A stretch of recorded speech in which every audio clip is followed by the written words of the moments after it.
Hey guys, welcome back to the channel. This is story about what if Naruto is trained by Yugao and Kakashi bashing and council bashing part 1. Before I start, please do support for more amazing content and comments for part 2. Do consider to subscribe my channel and share my video to your friends and check out the description as well. Let's start the video. Hokage-sama, I think it's about time I helped him.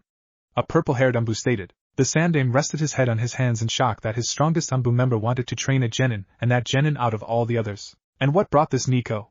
Hiruzen asked. Many reasons, in fact. For one, I was one of the few who protected from the villagers and I've kinda grown attached. 2. I witnessed his so-called training method with his team and I feel like his talent is wasted on Hatake, since the Cyclops will only train the Uchiha because the idiotic council. And 3. The most important reason, we owe it to his parents, and ever since he was born no one tried to help him. No offense, Hokage-sama, but the people at the ramen stand did a better job taking care of him. I know you want to protect him, but you are doing it the wrong way. Let me teach him his mother's technique. He can learn them without knowing whose they are, and we can pay the debt towards Lord Forth and Kushina. Nico offered. Hiruzen thought about this. It's true, Naruto hasn't had a proper teacher or anyone to look after him. Even if he had to admit with proper training, the young blonde would be a force to reckon with, and him being trained by an Anbu would help even the odds. This might be the only thing he could do for the boy. Nico, take off your mask. The Anbu nodded. She took off her cat mask to reveal a beautiful purple-haired woman with brown eyes. Yuzuki Yugao. Do you accept the S-rank mission to train Genin Uzumaki Naruto for the next year until the Chunin exams? Hi, Hokage-sama. Yugao answered. And Yugao, don't speak a word of this to anyone. I'd rather have everyone who ever doubted the boy reap what they sowed. The Hokage chuckled. Hi, and Hokage-sama. Thank you. Yugao then shunned Shin away with a noticeable smile. Naruto's apartment. Naruto just got back from the wave mission with his team, and was now boiling some ramen until he heard a knock on his door. When he opened the door, he saw a purple-haired lady standing there.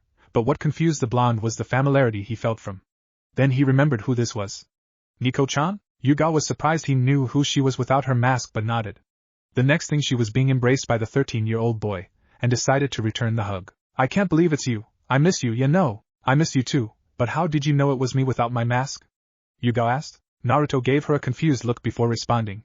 You know, I'm not really sure. When you were at my door I just felt a warm familiar sensation coming from you. Yugao was shocked at this, but she had to confirm it. Have you ever felt this sensation before? The ex-Anbu asked. Yeah, actually, it's like I know how many people are near me, but don't know who they are unless I've met them before. The blonde responded. Naruto-kun, I believe you are a sensory-type ninja. A what? Naruto responded, giving Yugao the cute little boy look that made her squeal in her head. Kawaii. You can sense people's present as well as their emotions. Anyway, do you mind if I come in? Naruto nodded and led her to the living room and gave her some tea. So Naruto, the reason I'm here is because I was assigned to train you for the next 6 months till the Chunin exams. The Hokage and I agree that training on the same team as Hatake might be hindering, but we can blame the council for that. What do you mean? They practically forced Kakashi-san to train the Uchiha against his will, so I'm going to train you. You will still do missions with them, but only D-rank missions. I don't want you tired when training with me, and as an award I'll talk to Hokage and ask him to tell you a secret. Cool, so am I going to learn some kick-ass jutsu and maybe get Sakura-chan to like me? Naruto asked in excitement. Naruto, calm down, Yugao giggled.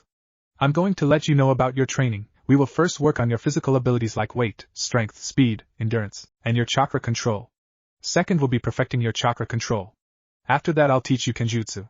Yugao then pulled out some scrolls and tossed it towards Naruto. The blonde looked at the scrolls in confusion and turned his head towards his new sensei. What's kenjutsu and what are these scrolls for? Yugao wasn't surprised that he didn't know what he was considering. All his instructors except Iruka was trying to sabotage him. Kenjutsu is the art of swordsman, in simple terms, just like how ninjutsu, genjutsu, and taijutsu have different styles when it comes to certain people, so does kenjutsu. She then gave him a book. Why won't you look through this book and see what style interests you? Naruto took the book and started looking through it. After a few seconds he stopped on a page and his eye looked like it was hypnotized. He then looked up at Yugao with a huge smile. How about Kodachi style? That's an interesting choice. It focuses on speed and hand-eye coordination, plus you can dual wield 2 at a time, without worrying about losing speed. That style will definitely help you if you have wind or lightning affinity. Yugao pulled out some paper from her pocket and handed it to Naruto. Pump some chakra into this, and we can find out what your affinity is. Naruto nodded and did as he was told and pumped some chakra in the sheet of paper. He was surprised when the paper split in half. Yugao was about to speak but stopped when something unexpected happened. One side of the paper was soaked. The ex-Anbu was quiet for a while, then snapped out of her thoughts when Naruto spoke. Did I do it right? The blonde asked. Yes, Naruto. I was just caught off guard. It seems you have 2 affinities, one to wind and the other to water. Mastering one affinity is hard enough, but 2, even a Chunin would have a hard time. Yugao explained. Well, what do I do? From what I've seen, you learned the Kage Bunshin Jutsu. Naruto nodded. Good, now make a clone. The blonde did as instructed and made a clone. Yugao made one and the clone dragged the Naruto clone to the bathroom, and closed the door. After what felt like 15 seconds, Naruto started to blush and turned to Yugao. Why did you do that? Do what? Why did you kiss me on the cheek? How do you know I did that? What do you mean? Naruto's eyes shot wide open. How did he know? The clone got kissed, not him. Then he realized. I have his memories. Exactly, so if you read a book or practice chakra control, the memory and experience will be transferred to you. Yugao explained. The purple-haired Jonin then took out another scroll and pulled out what's inside, which was revealed to be chakra weights. Put this on your arms and legs. This will increase your physical prowess, and every time it starts to feel light, pump some chakra to increase it. And never take them off unless you're sleeping, showering, or if I say so. Naruto strapped them on, and the moment he did, the weights started glowing blue. Then he fell to the ground. It took a while for Naruto to stand up. Yugao was chuckling a bit. If you train in those, then you'll become stronger. Now tomorrow morning we'll start your chakra control exercise, and I'm aware you know the tree climbing exercise, but you, or should I say your clones, are going to repeat it while sticking leaves to them. Great! After I get strong enough to be team, Sakura-chan might start to notice me and give me a date.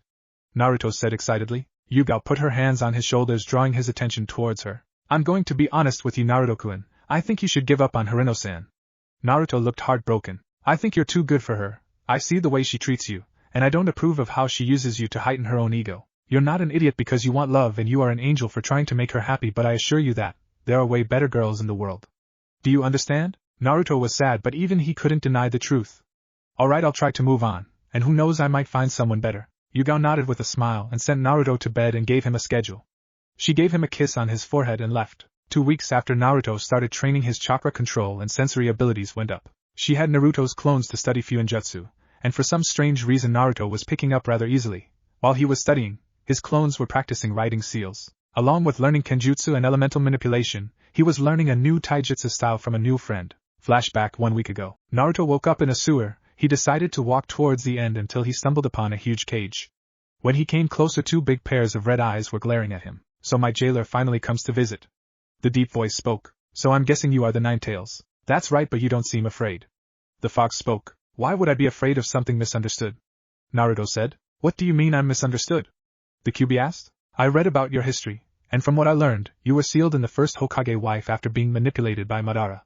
So you are a victim. The fox was surprised. This kid didn't think of him as a monster, but how did he find out about his past? If you're wondering how I found out, there was some night when I was sleeping I saw your eyes looked like the Sharingan, and a Uchiha was riding on top of you, and after that everything went blank. Naruto explained. So what now, are you going to release me? The fox asked, getting his hopes up. Believe me, I would love to, but if I do I'll die, but since this is my mind I'll do something better. Naruto closed his eyes and soon the scenery changed to one of a beautiful forest and a lake. Naruto was panting and looked up at the fox. How is this? Why? Why would you do this for me? The fox asked, looking at the blonde. Well, I thought since you're stuck inside me, we could be more like friends. I mean, neither one of us asked for this. So we might as well make the best of this. What do you say, friends? Naruto offered a fist bump. Sure, Kit, and as a thank you gift I'll help with your training. The fox offered. Thanks, Kyuubi-san. Naruto said with a smile. Sure, Kit, and by the way, the name is Kuruma. Kuruma said, matching Naruto's grin. Flashback end. Naruto was currently waiting for his teammates at Training Ground 7, standing upside down on a tree, his weight 75 pounds each, reading an intermediate-level Fuinjutsu book while leaves were sticking to him. After a few minutes Sasuke arrived at the field, and it seems he didn't notice him, but Naruto just continued to train. Soon he felt Sakura's chakra signature approaching, and soon she arrived at the field, approaching Sasuke to his dismay. Hey Sasuke-kun, how are you this morning? Sakura asked, but sadly she was ignored. Sasuke was just leaning against the tree Naruto was on with his eyes closed. Sakura started looking around like she was searching for something. Hey, where is Naruto? Like I care. The Uchiha responded. Yeah, you're right, who needs that baka? The Pinkette responded. Naruto would have normally responded, but he remembered what his new sensei said. Flashback. Naruto, there are many ways to win a battle and one of them is emotions. Yugao said while doing kenjutsu sparring with Naruto. And why is it? Naruto asked, panting. Emotions like anger cloud your thinking and cause you to do reckless things or cost your teammates their lives. Naruto nodded. Remember Naruto, you are in control, Yugao said, clashing with the blonde again. Flashback end. Naruto ignored the comment instead of making himself noticed. He continued his studies and exercise until he felt his sensei near, so he quickly put his book away and laid on the branch. Soon Kakashi arrived in a puff of smoke. You're late. The Pinkette yelled. Sorry, I saw a new book on sale and I was waiting in such a long line to get a copy. The Jonin explained. Liar. Sakura yelled. Anyway, are you three ready for another day? Kakashi asked, confusing Sakura. What do you mean 3 sensei? Naruto is not even here yet. Sakura replied. Kakashi gave her a nice smile. What do you mean? Naruto has been here the whole entire time. Sakura and Sasuke's eyes widened and started looking around but couldn't find him. They then turned to their sensei and saw he was pointing up with his index finger, so they both looked up to see their blonde teammate there like Kakashi said, meditating. When did he get there? The Uchiha asked himself. He could have at least said good morning, Sakura said. Naruto noticed his team looking at him and decided to hop down. Naruto, if you were here the whole entire time, why didn't you say anything? Naruto turned to the girl, then did 3 hand signs and a puff smoke surrounded him. When the smoke cleared, another Sakura was there. Yeah, who needs that baka? We don't need Naruto, Sakura said, before dispelling and turning back to Naruto. Does that answer your question, Sakura? Naruto asked. Sakura was surprised. Naruto never talked to her like that, and he didn't even add the chan like he usually does. Naruto, are you okay? I'm fine. He then turned to face her. I just did some thinking and decided to give up on you, to say Sakura. Kakashi and even Sasuke was surprised was understatement, but the blonde kept speaking. You told me you'll never go out with me even though I really liked you and treated you better than team. But all you did was shout at me and hit me. Well, if you want to follow someone who doesn't even like you, that's fine, because I'm not about to do the same. I just hope you're happy and don't regret it. Naruto finished, turning his face back to his sensei. Sakura didn't know what to feel. She was happy that Naruto was going to stop pestering her, but somewhere in her heart there was pain because she felt like she just lost the one person who thought so highly of her. Well, no, that's out of the way. Why won't we start off with a spar? Naruto, Sasuke. Naruto and Sasuke approached the field with the Uchiha smirking. Ready to lose, dobe? Sasuke taunted. Naruto didn't respond and kept his gaze on Sasuke, ready for the signal to start. Kakashi was surprised by the change of his student, but initiated the battle. Hajime Naruto charged at Sasuke with speed, surprising his teammates, but Sasuke smirked. The dobe thinks he is better than me. I'll put him in his place. When Naruto got in his range, Sasuke cocked back his fist, getting ready to deliver a blow to the blonde Jinchuriki. Fortunately for Naruto, no one noticed his smirk. Flashback. Naruto and Yugao were at a Jiraku with Jonin explaining something to the blonde. Naruto-kun, do you know what strength and weakness are? The blonde nodded. Do you know what your strengths and weaknesses are? Naruto shook his head sideways. Your weakness is your chakra control, but that is because your chakra level is the size of Kage, so controlling that much will take time. And we cannot forget your endless stamina. Note to self, keep that info from Enko. Because of your stamina you can wear out an opponent and strike him down easier. All you have to do is, flashback end. Sasuke threw a fist at Naruto, but then the blonde surprised him when he jumped over the Uchiha, getting behind him and swept kicking. Before the Uchiha could get up, Naruto pulled out a kunai and pointed at Sasuke's neck. Give up. Sasuke gritted his teeth and smacked Naruto's hand and rushed him, unleashing a barrage of attacks. Meanwhile, Naruto kept parrying his attacks while moving backwards. Kakashi was amazed that Sasuke couldn't land a hit on the blonde, but no one was more shocked than Sakura. Kakashi-sensei, why can't Sasuke-kun land a hit on Naruto? The pinkette asked. Kakashi ignored his female student and tried to figure out why Naruto didn't bother to attack. Sasuke was seething. As he was attacking, he noticed Naruto was getting faster, so to even the playing field he decided to activate his Sharingan. The moment he did, Naruto smirked, which didn't go unnoticed from Kakashi. What is Naruto planning? From what I'm witnessing, it seems like he wanted Sasuke to activate his Sharingan, but why? Kakashi pondered. I see your little trick. You're using chakra to increase your speed to make you seem untouchable.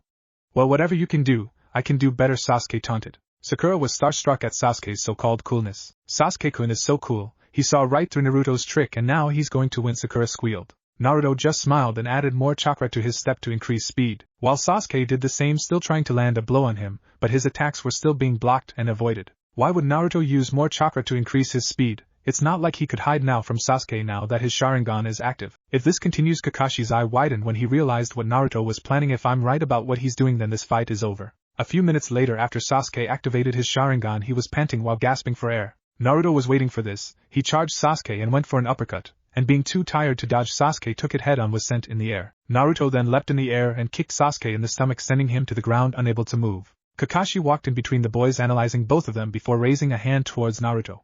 Winner is Naruto. Sakura's mouth was wide open. Naruto beat Sasuke in 2 hits, while Sasuke couldn't even land a hit. Naruto won, but how? Sasuke is an Uchiha and had his Sharingan. I don't understand. Sakura said out loud.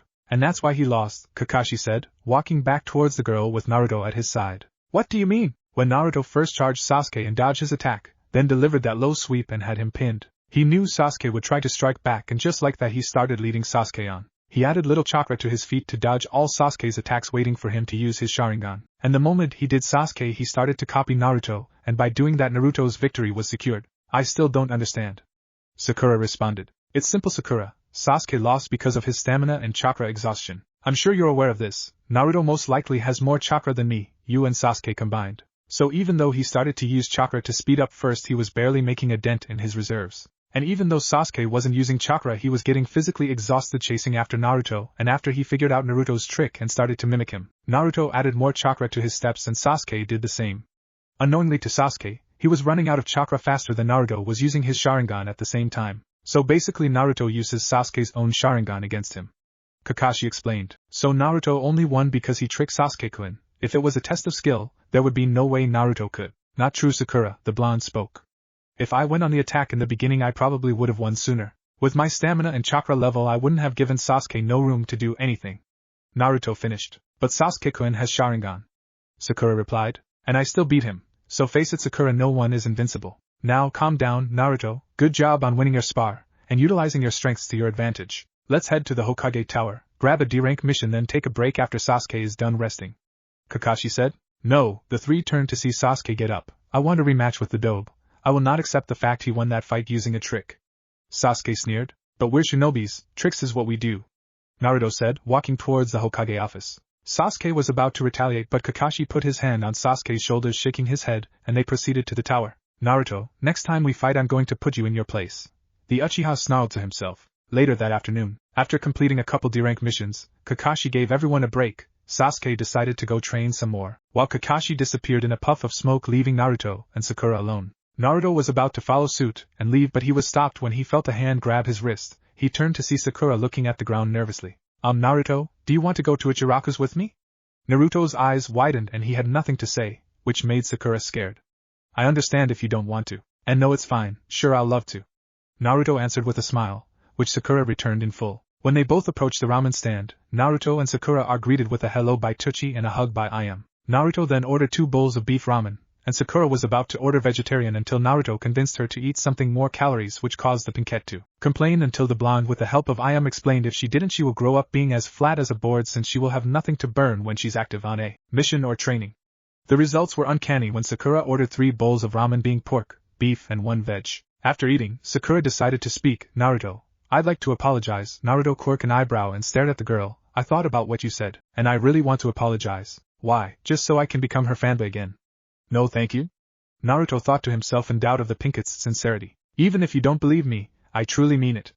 I made fun of you, hit you several times without restraint, disrespect you. I've done nothing but mistreat you every day, and all you've done was support me and have my back when no one else would, Sakura stated as she clenched her fist while facing the ground with her eyes closed.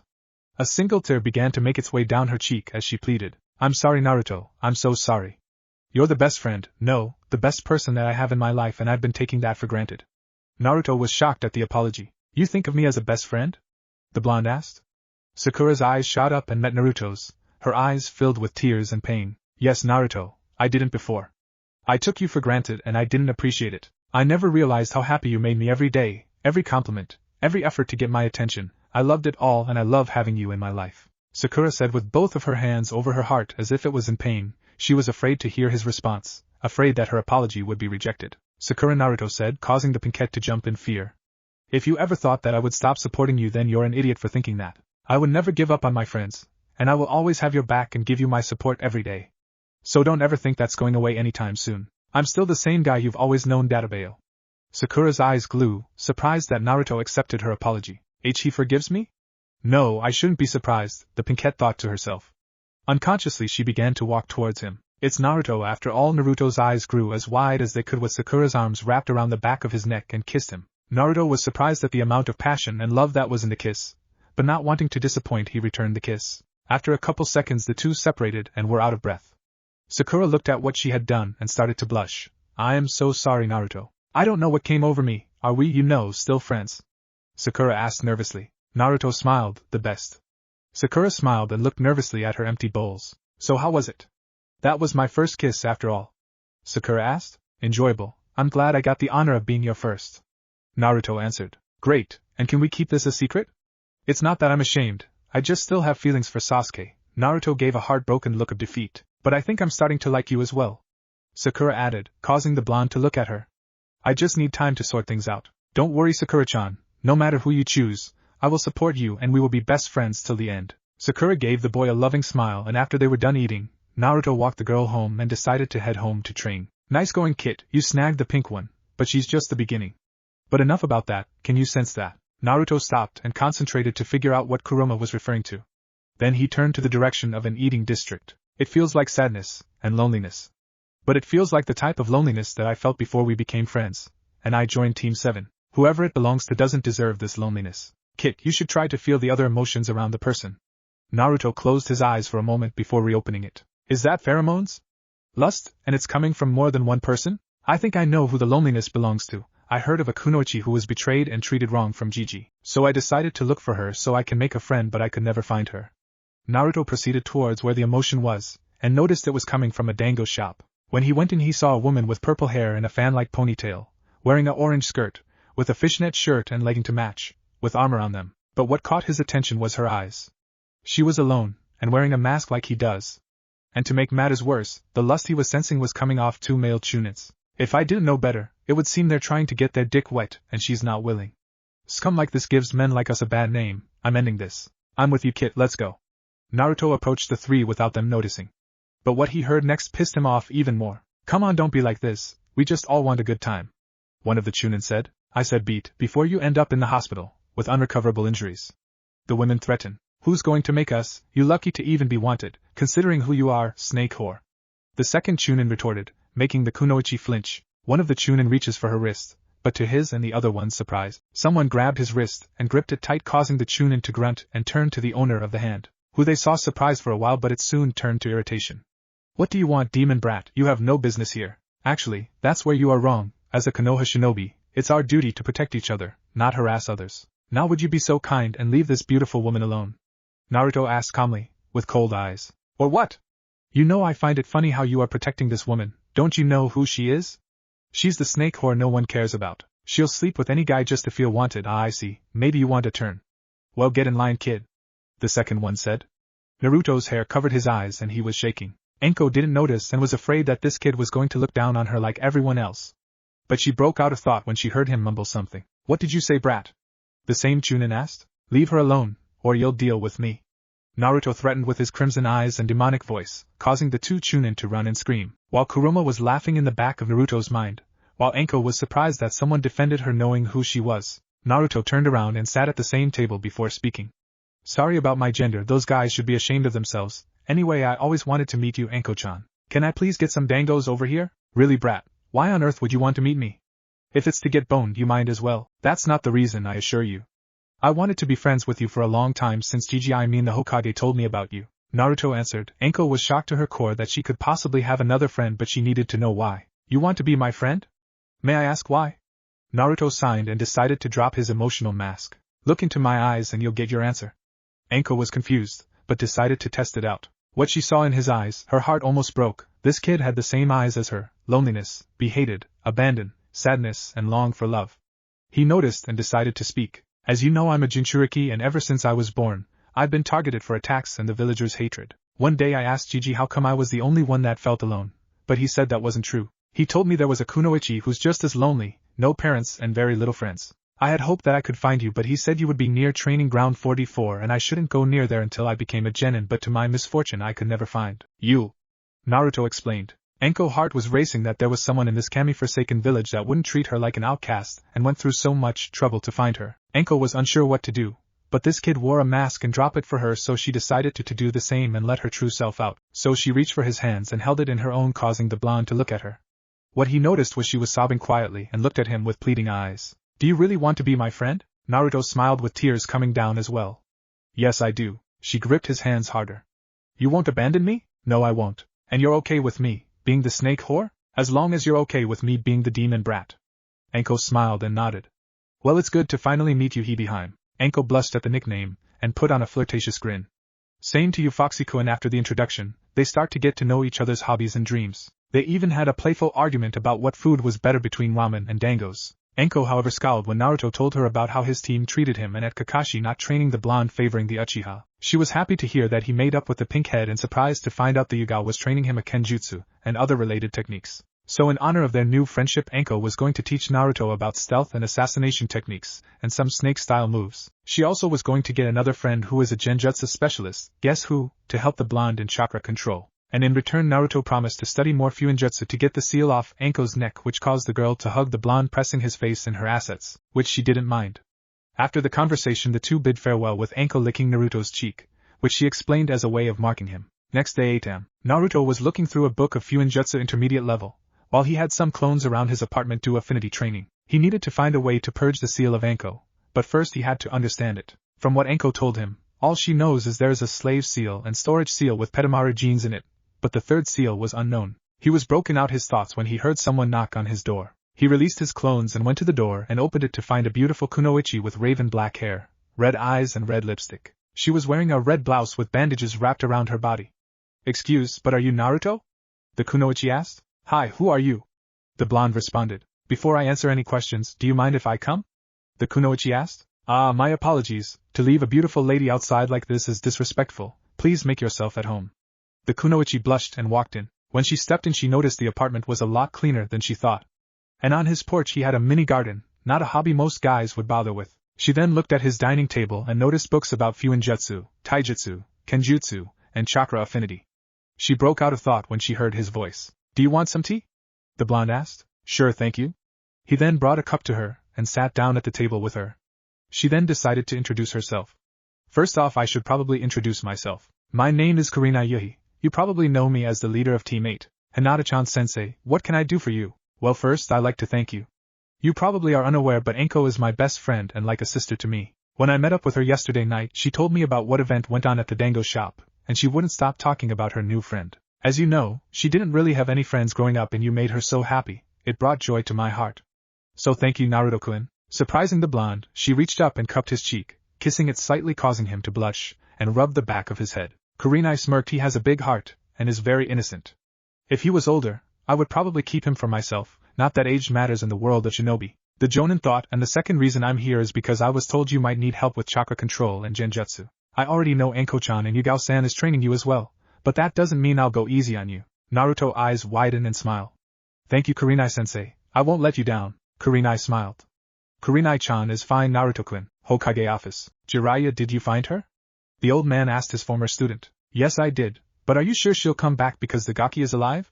he questioned. "I'm positive. I have reason to believe that someone told her Naruto-kun perished alongside his parents. When I last messaged her, she wrote back saying she would have stayed if Minato Kushina or their son survived." Jiraiya was shocked at this, which means she was fed false information. "I'll see if I can convince Jiraiya was cut off." "No, you will tell her I order her to come back. Naruto needs her, and she needs him. They both suffer from the loss of family. I've been lenient with her, but it's about time Tsunade and you too, Jiraiya, train the boy, like godparents should." Hiruzen ordered with ki feeling the air. Jiraiya nodded and disappeared. Yugao, the purple-head Jonin, appeared from thin air. "Bring me my guy." -2 months later. In the last few months Naruto's skills improved at a fast pace. Thanks to his new senseis, he learned the basics of kenjutsu and was learning his mother's whirlpool style, even though the blonde was unaware of this.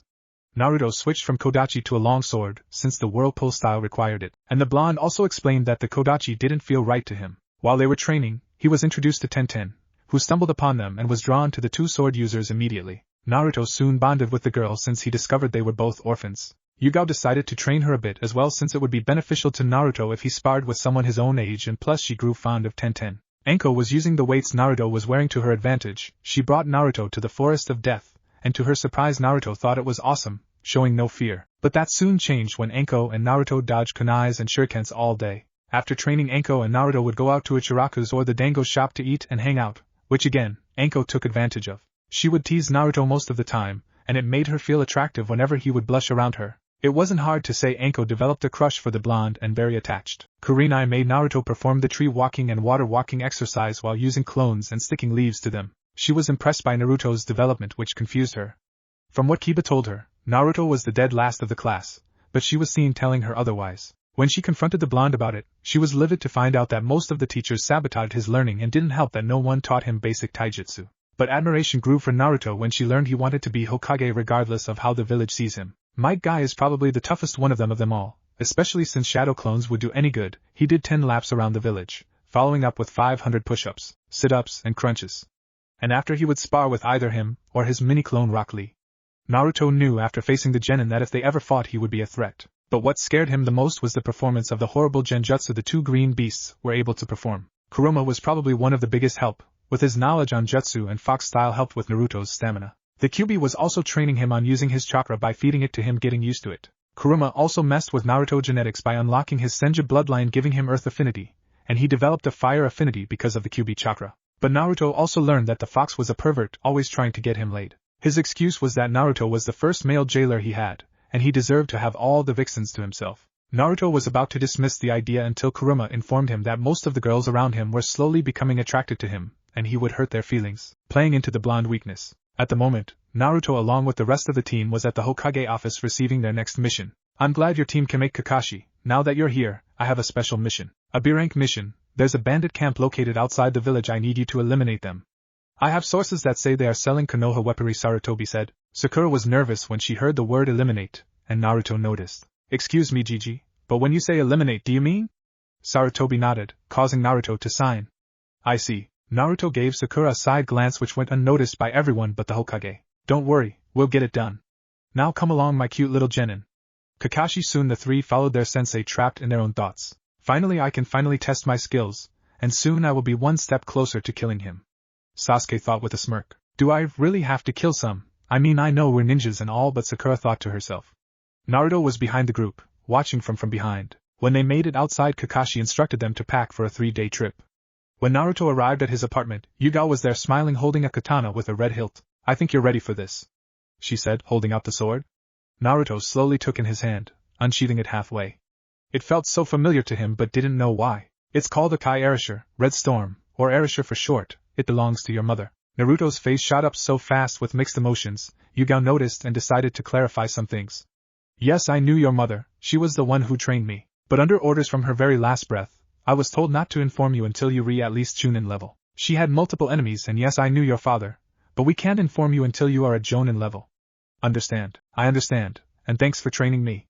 Naruto responded. Do misunderstand me. We are not done with your training, but good luck nonetheless. Yugao bent down and hugged the blonde.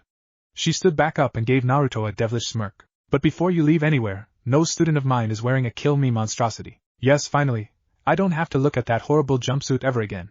Kuruma cheered. Naruto's sweat dropped a bit. It's not that bad, is it? Naruto argued.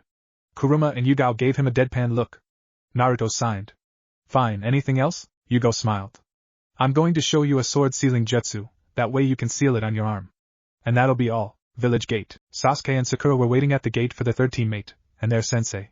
Sakura was getting impatient while Sakura was trying to find a way to talk to him. You should ask him what he thinks about us, that way you could see where they stand. Sakura nodded, and approached the emo. Sasuke-kun. Sasuke didn't even spare a glance, but she continued. What do you think of me as a person? Sakura asked. Sasuke turned his head towards her with a cold look, making the girls shiver. You want to know what I think? Sakura nodded. I think you are just useless dead weight, just an annoying fangirl who can't take no for an answer. I don't even know why you became a ninja. And just to make another thing clear, I will never like you or that useless Yamanaka. You're better off with the dobe. Sasuke finished before turning back around.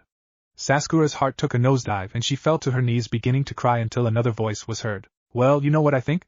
Sakura and Sasuke turned to the voice and saw Naruto but in a different attire. He was wearing a blue jacket opened with a fishnet shirt underneath that showed his muscle gain from his training with the green-blue jacket had orange stripes coming down the sleeve with the Uzumaki swirl on the back. He wore black cargo pants and sandals with his headband tied around his neck letting his hair free, which seemed longer than before. Sakura was blushing up a storm at this new look. Is that Naruto? He looks so cool, so mature, so hot. Damn it, we shouldn't have rejected him all those times he asked us out. If I knew just a change of clothes was enough to turn him from an idiot to a smoking hot stud arg. Inner yelled, with Sakura nodded in agreement. I think Sakura is pretty smart, and beautiful to add. So she's a fangirl, a step in the right direction she can become stronger than you. Naruto's comment caused Sakura to blush, and Sasuke to stomp towards the blonde standing face to face with him. How dare you, no civilian bitch can become stronger than a Uchiha, especially an elite like me. After all, only a Uchiha can beat a Uchiha. Sasuke sassed. Naruto glared back causing Sasuke to shiver and step backwards a bit. First of you Uchiha, Sakura isn't a bitch, she's our teammate, and our comrade. Second, if it takes a Uchiha to beat a Uchiha, tell that to the first, second and fourth Hokage, Haku and Zabuza who kicked your ass, and me who beat you in our spar 2 months ago. Naruto argued. Sasuke threw a punch at Naruto, but the blonde disappeared, making the emo confused until he felt something sharp against his neck. What happened? I thought a Uchiha could beat a Uchiha, yet you're the one with a kunai at his throat. Sasuke turned around to see Naruto glaring at him, while releasing some ki. Sakura was amazed at Naruto, and her opinion on him shot up. Sasuke was seething. Alright, calm down everyone, we have a mission to do, Kakashi said, appearing out of nowhere. Naruto moved away from the Uchiha, who was glaring daggers at him, to stand next to the pinkette, giving her a warm smile. Is everyone ready? The three genin nodded. Kakashi then leaped into the trees with the others following, with Sasuke in the front, Naruto in the middle, and Sakura in the back. Naruto slowed down a bit to move next to Sakura, grabbing the girl's attention. Don't worry, no matter what happens, I'll protect you, and if you need to talk after the mission, I'm all ears, Naruto said, giving her a warm smile. Sakura returned it, grateful that the teammate she used to bully was being so nice to her. It's weird, she always pictured Sasuke as her knight, keeping her safe, feeling her with confidence, and giving her the warm feelings she currently has, but Naruto was doing it instead. Thanks, Naruto-kun. Naruto nodded, and the two proceeded to follow the two Sharingan wielders. A day later, Team 7 arrived in the trees outside the bandit camp, trying to gather whatever intel they could. There were 2 huts, big enough to hide at least 10 people, but Jonin was unsure, he needed to figure out at least an estimate. There are 23 people. Kakashi turned his head to the blonde, giving him a questionable look. I said there's 23 bandits. How do you know that, dope? Sasuke asked. Naruto, are you able to sense other people's chakra? Kakashi questioned. Naruto nodded. But it's strange. What is Naruto-kun? Sakura asked. Well, from my understanding, normal bandits have chakra levels of an academy student, correct? Kakashi nodded. Then we have a problem. There are 2 chakra signatures between yours and the team. I think there are 2 chunins here, Naruto added. Kakashi narrowed his eyes. Where are they? Kakashi asked. There is 1 in each tent. If you don't mind, may I recommend something? Kakashi nodded, giving the okay. Now that we know there are at least 2 ninja, I think we should capture one for interrogation. Good idea, Naruto, I'm proud of you.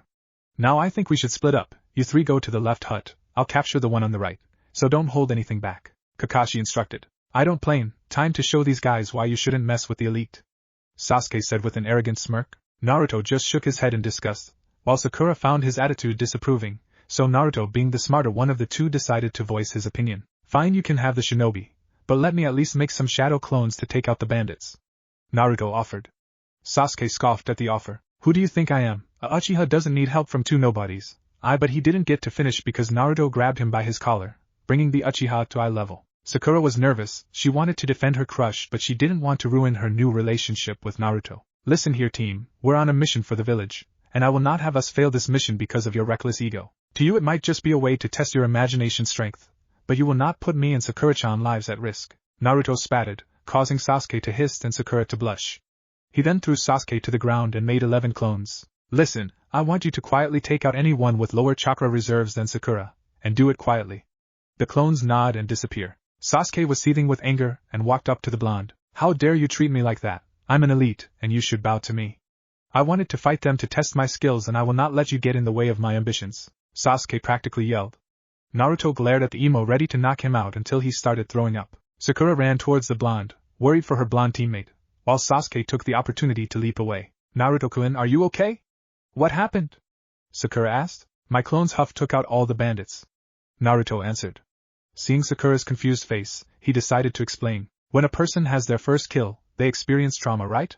Sakura nodded. Well, since my clone killed 11 bandits, and I just gained their memories, I just experienced it 11x. Sakura's eyes widened and began to hug the blonde, rubbing his back, in an attempt to comfort him. Why would you do that, Sasuke, and I would have been able to help you? It's Sasuke now? No, Sasuke-kun? Naruto teased, making the pinkette blush, trying to lighten the situation. But to answer your question, I saw how nervous you were when we were handed the mission. I figure you couldn't bring yourself to take a life, so Naruto was cut off. You did this for me? Naruto nodded, causing the girl to hug him tight before her, making the blonde blush. Thank you, Naruto-kun. Naruto smiled and hugged the girl back. No problem, now let's go find Prince Emo, before he gets into trouble. Sakura was about to argue until he put a hand on her shoulder, giving her a warm smile. I'm fine, but if you want we can talk after the mission, Naruto offered. Sakura agreed, and together they proceeded to follow their other teammate. In the hut, what's going on, and why did it get so quiet? Stupid fools, can't trust no one these days, yelled a shinobi wearing what seems to be a chunin vest. Well, that's something we can agree on. The shinobi turned around to see Sasuke standing there with a smug look. You should feel honored, after all it's not every day someone has the honor to face a Uchiha elite. An Uchiha? Ha ha ha, like I give a damn, I'm still going to kill your ass, brat. The ninja charged at Sasuke with a sword in his hand, while Sasuke whipped out 2 kunais and activated his Sharingan. The enemy Nin brought his sword down into a horizontal slash towards Sasuke, which the Uchiha blocked but to his dismay forced him down to one knee struggling to get up. The enemy then kicked Sasuke into the gut sending him back, but Sasuke regained his balance tossing the 2 kunai at his enemy, which was parried by the sword user. For a Uchiha, you're sure not nothing great. The enemy taunted, making Sasuke glare at the shinobi. You dare mock the great Uchiha clan? Sasuke yelled in anger then went through a couple hand signs, which didn't go unnoticed. Katon, Kakaku no Jutsu, Fire Style, Fireball Jutsu. Sasuke shot out a huge fiddle towards the mystery shinobi, but he was not prepared for a counter. Suetun, Sueden no Jutsu, Water Style, Water Bullet. Both of the jutsus headed directly for each other, and when they met, the water jutsu pierced Sasuke fire, hitting the Uchiha sending towards the wall. That was too easy, now it's time to finish this. The shinobi charged Sasuke with the sword in hand preparing to strike the final blow, while Sasuke had his eyes closed waiting for it to be over. But the moment he brought his sword down, it was blocked by another. Looking up, the shinobi saw a boy with blonde hair standing in front of him holding a sword with a red hilt. He then jumped away a few feet with a smile on his face. Well, another swordsman. Tell me what's your name, Gaki? Before Naruto could answer, Sasuke interrupted from behind the blonde, while Sakura was tending to him. Why are you here? Sasuke asked. Naruto didn't answer since he was focusing on the enemy, which frustrated the Uchiha more. Answer me, damn it. Sasuke, we're here to help you. After all, we're a team and we have to stick together. Sakura answered with a small smile. Sasuke scoffed at the reply, pushing Sakura away from him. I don't need help from someone as pathetic as you. I'm a Uchiha elite. I could handle this guy by myself. I'm not weak like you. Sasuke spat, causing the girl's heart to crush. He then turned to Naruto, who was still focused on the enemy. That goes for you as well, dead last. This is my battle and I will not be outdone by you. Naruto looked over his shoulder glaring at the Uchiha, which made the emo shiver, but didn't respond and turned his head towards the enemy. My name is Naruto Uzumaki. And you, Kisuga, I want to request a battle as a fellow swordsman. I might be an enemy, but as a fellow swordsman it will be an honor to fight a holder of erasure. He pulled out a new longsword from a scroll, similar to Naruto's, but the hilt was light blue. I'll be using this, Umi Bunkatsu C split. Naruto could feel power coming from the blade, just like his erasure. What's with the aura coming from our swords? I can feel the power radiating towards each other, Naruto asked, getting the attention of a power-hungry Uchiha at the mention of the word. If you win, I'll tell ya. Kisuga charged at the blonde at Jonin-level speed, slashing down. Naruto, reacting fast enough, thanks to Enko's training, countered with a horizontal slash. When the two blades met, it caused a shockwave, sending a gust of wind everywhere. Sasuke and Sakura had to cover their eyes to block out the wind. Meanwhile, Naruto and Kisuga were at a stalemate. For someone so young, it comes to a surprise that you're able to block my attack. Kisuga then started to release a barrage of attacks towards the blonde, which Naruto was struggling to parry. Kid, this guy is way more experienced than you are. I was coming up with a new dojutsu for you. I'll explain what it does later, but for now, hurry and focus some chakra in your eyes. Naruto nodded and did as instructed, and when he looked at Kisuga it seemed he was moving slower than before. Naruto then started to attack back, which was blocked. Kisuga started to get excited. I'm not sure what just happened with your movements, but this is great. Kisuga and Naruto jumped back from each other, both smirking at the other. Nice Gaki, but can you stop this? Kisuga started to surround his Umi Bunkatsu with water, but Naruto could feel the power building from whatever attack was coming. Kit, start to do the same by focusing your wind chakra around erasure, and when Kisuga releases his attack, you do the same. Kuruma instructed. Got it, thanks Kuruma. Naruto replied, before taking a similar stance as his opponent, doing what Kuruma instructed. Kisuga blade had a water vortex around it, while Naruto's had a tornado. After a few more seconds of charging, Kisuga thrust his sword forward. Mizuransu, water lance! Kisuga yelled, thrusting his sword with the water vortex coming out heading towards the blonde, but Naruto was ready. Kazuyari, wind spear! Naruto thrust his sword forward, sending out a spear made of wind towards the water attack. When they collided, there was a huge explosion, sending everyone flying, creating a huge dust cloud. Sakura was coughing, trying to get a clear view. When the dust cloud cleared, Naruto and Kisuga were standing across each other breathing hard. Sakura was impressed at the blonde performance. Naruto-kun is so strong, he is amazing. I feel so useless, maybe after the mission I can get him to train me. Yeah, you go Naruto-kun. Kick his ass, cha. Inner cheered. Sasuke was seething in jealousy at the blonde's strength. How is the dobe so strong? He then eyed the weapons both the shinobi was using. That's it, the swords, I'll get the dobe to hand over the sword. After all, I'm an Uchiha and I deserve it more than that clanless nobody. He can't defy me. Sasuke thought with a greedy smirk, getting up and walking towards the battlefield. Sasuke, where are you going? We shouldn't, Sakura tried to say, but was cut off. Shut it, bitch. I will not be upstaged by a loser. Sasuke yelled, making the pinkette flinch, causing the attention to turn to him. Naruto was disappointed, while Kisuga was slowly hating the Uchiha. Sasuke approached Naruto holding out his hand, which caused both the swordsmen to give him a confusing look. Though I demand you hand over that sword, you don't deserve it, and I'm pretty sure it would be better in my hands. After all, I'm an elite and need that power. Before Naruto could respond, Kisuga charged towards the Uchiha, kicking him in the chest and sending him towards the wall. Sasuke slowly looked up, gritting his teeth, to see Kisuga standing in front of him. Kid, I never seen someone so arrogant. I might be a bad guy, but you're just scum, so I'm going to do the world a favor and rid the world of you.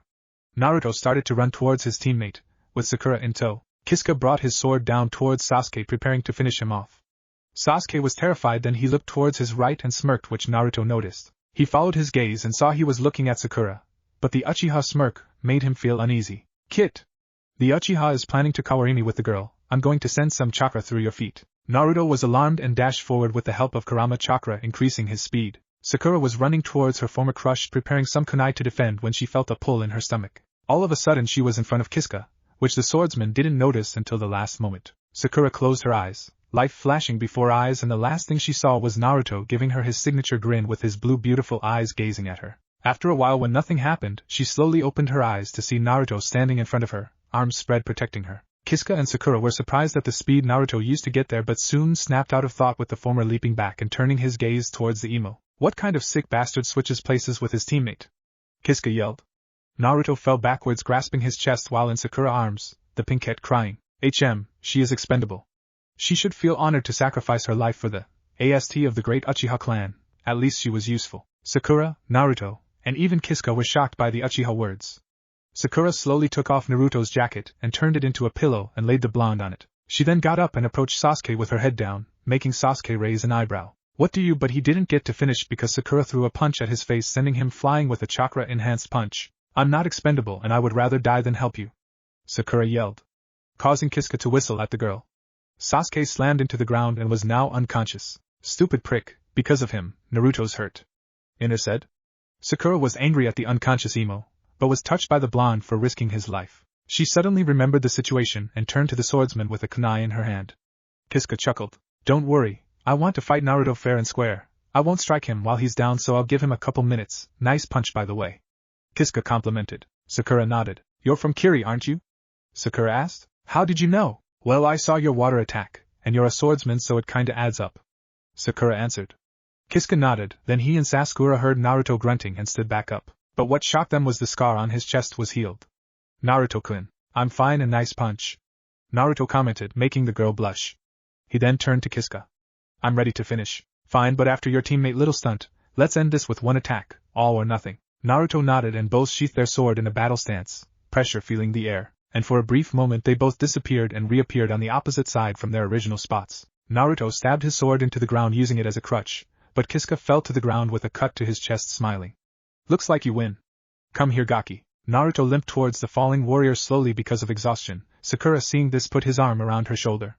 Grab my sword and cut your finger. Naruto was hesitant for a moment but did as he was instructed. The sword absorbed the blood and began to glow and stopped after a few seconds. Since this is my last breath, I'm giving you the sword.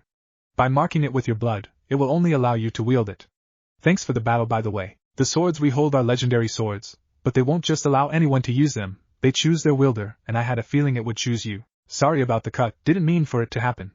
Before I go, let me tell you, there are many legendary swords in the world, so find them and master them, by Gaki. And with that the swordsman closed his eyes. You know he wasn't that bad, Sakura commented. Naruto nodded and sat down with Sakura next to him. She then decided to do something bold, and kissed the blonde on the cheek, making him flush.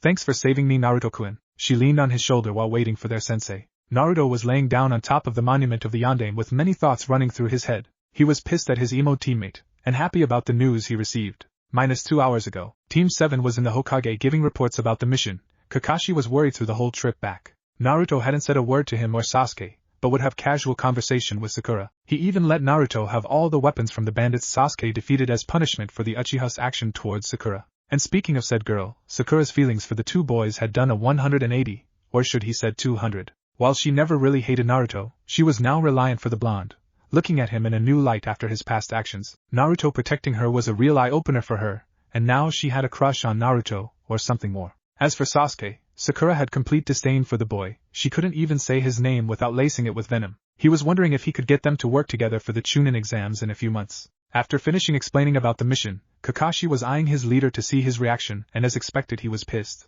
I see, for Sasuke Uchiha punishment, half of his mission pay will go towards Sakura Haruno.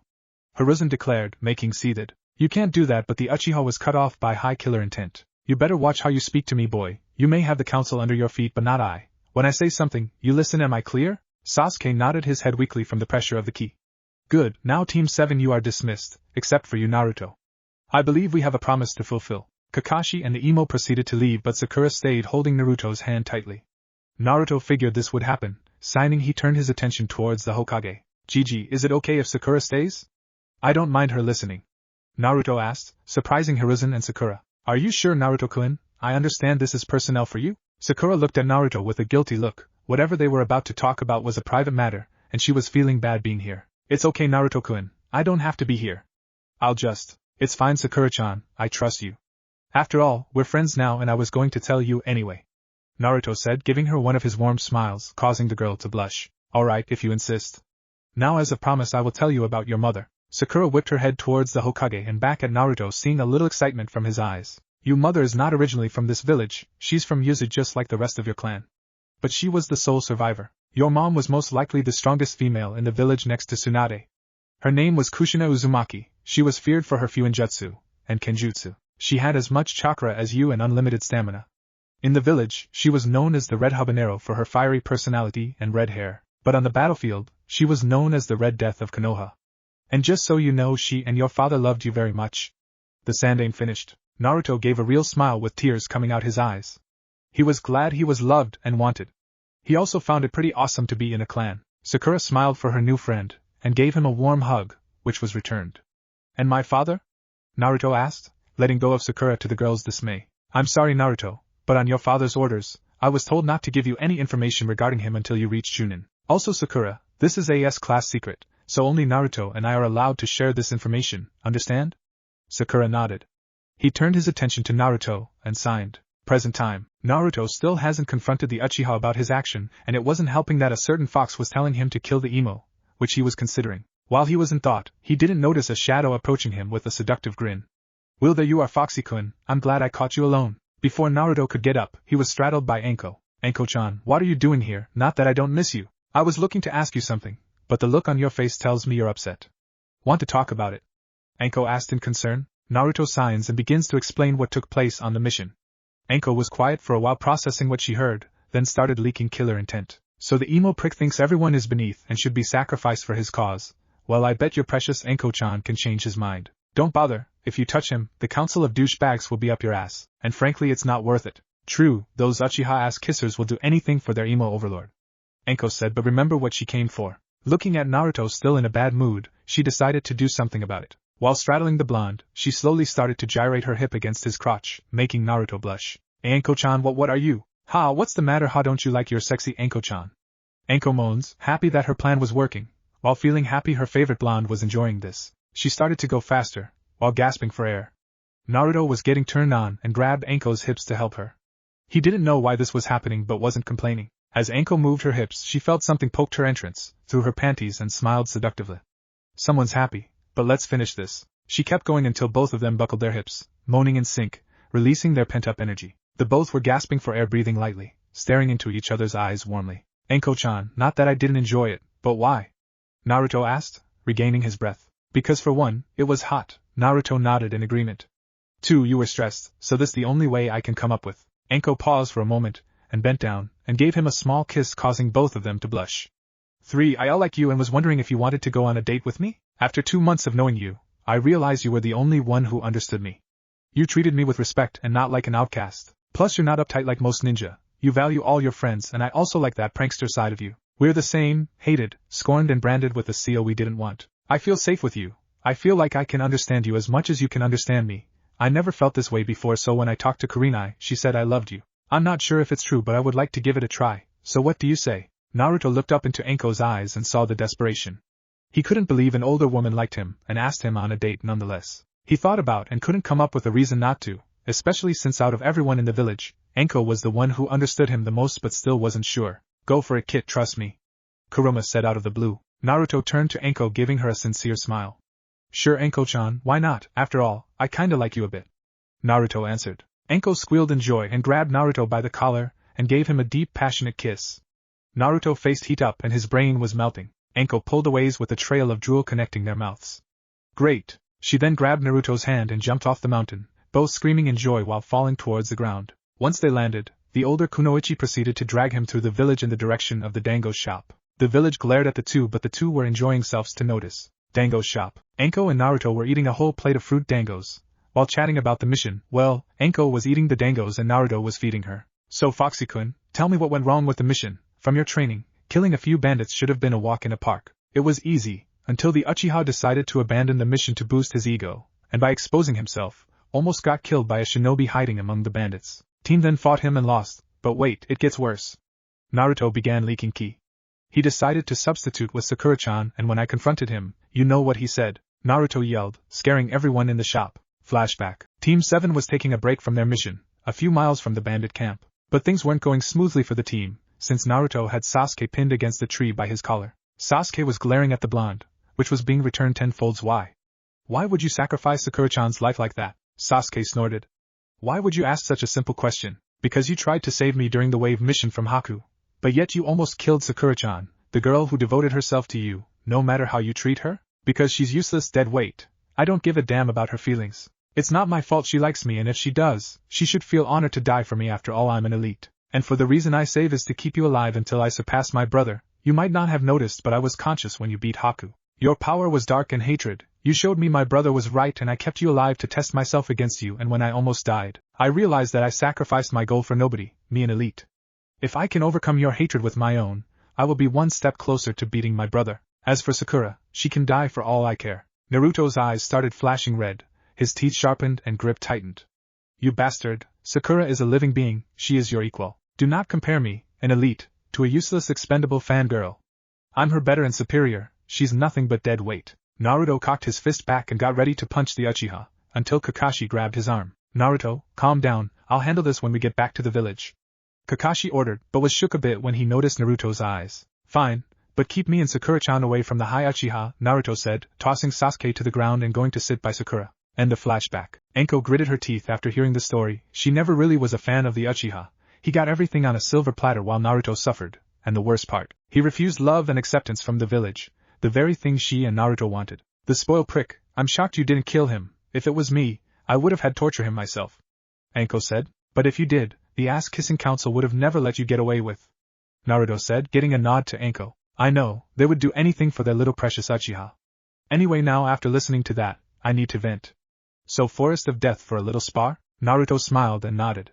He paid for the dangos, which Anko thanks by pecking him on the cheek and shunshin away. Minus 30 minutes later, Anko was jumping from tree to tree, dodging shuriken backpack to back. She landed on a tree, then blocked an axe kick from Naruto and grabbed his leg. She pulled him forward, then punched him in the face, causing him to turn to smoke. Abushin?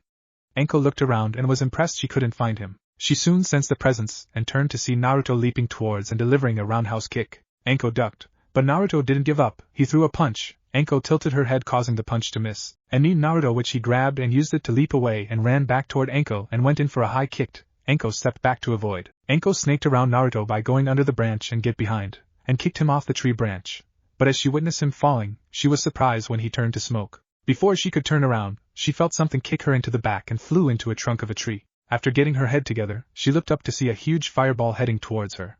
She rolled forward to dodge, and the fireball hit the tree behind her.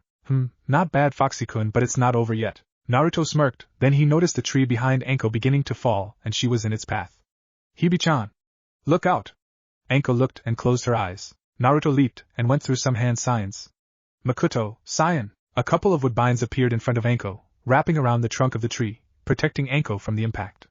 Anko opened her eyes and widened what she was seeing. There was a tree inches from her face, but the shocking part was the trunk of the tree was being restrained by wood-like veins coming out the ground. Naruto landed in front of her and grabbed her hands. Are you okay? Anko snapped out her dazed and looked at Naruto.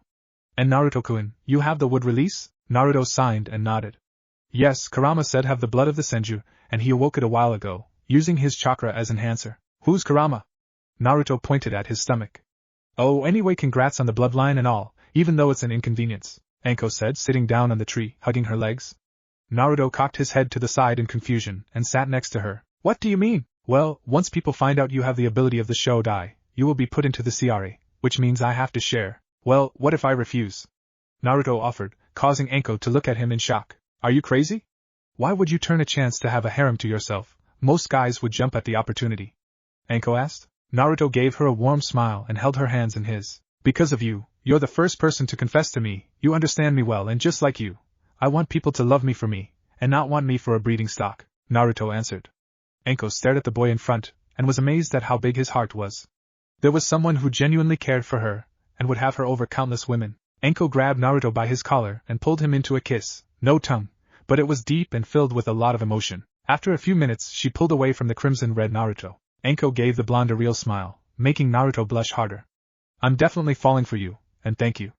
But sadly you won't have a choice. Well, if I don't have a choice, then how about I let you choose the other girls I'm with?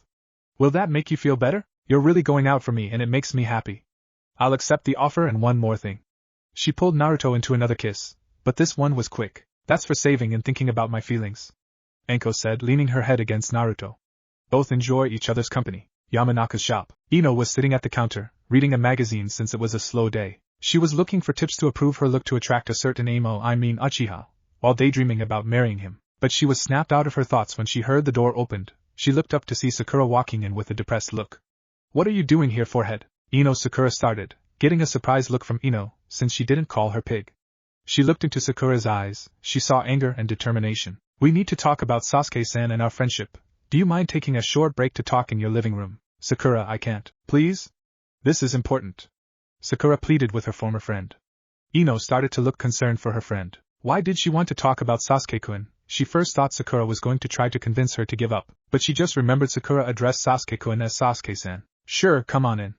Ino turned the sign on the door to be back in a few and guided Sakura in the house in her living room and sat down on a cushion at the dining room table. Okay, Spill, what about Sasuke-kun you want to talk about?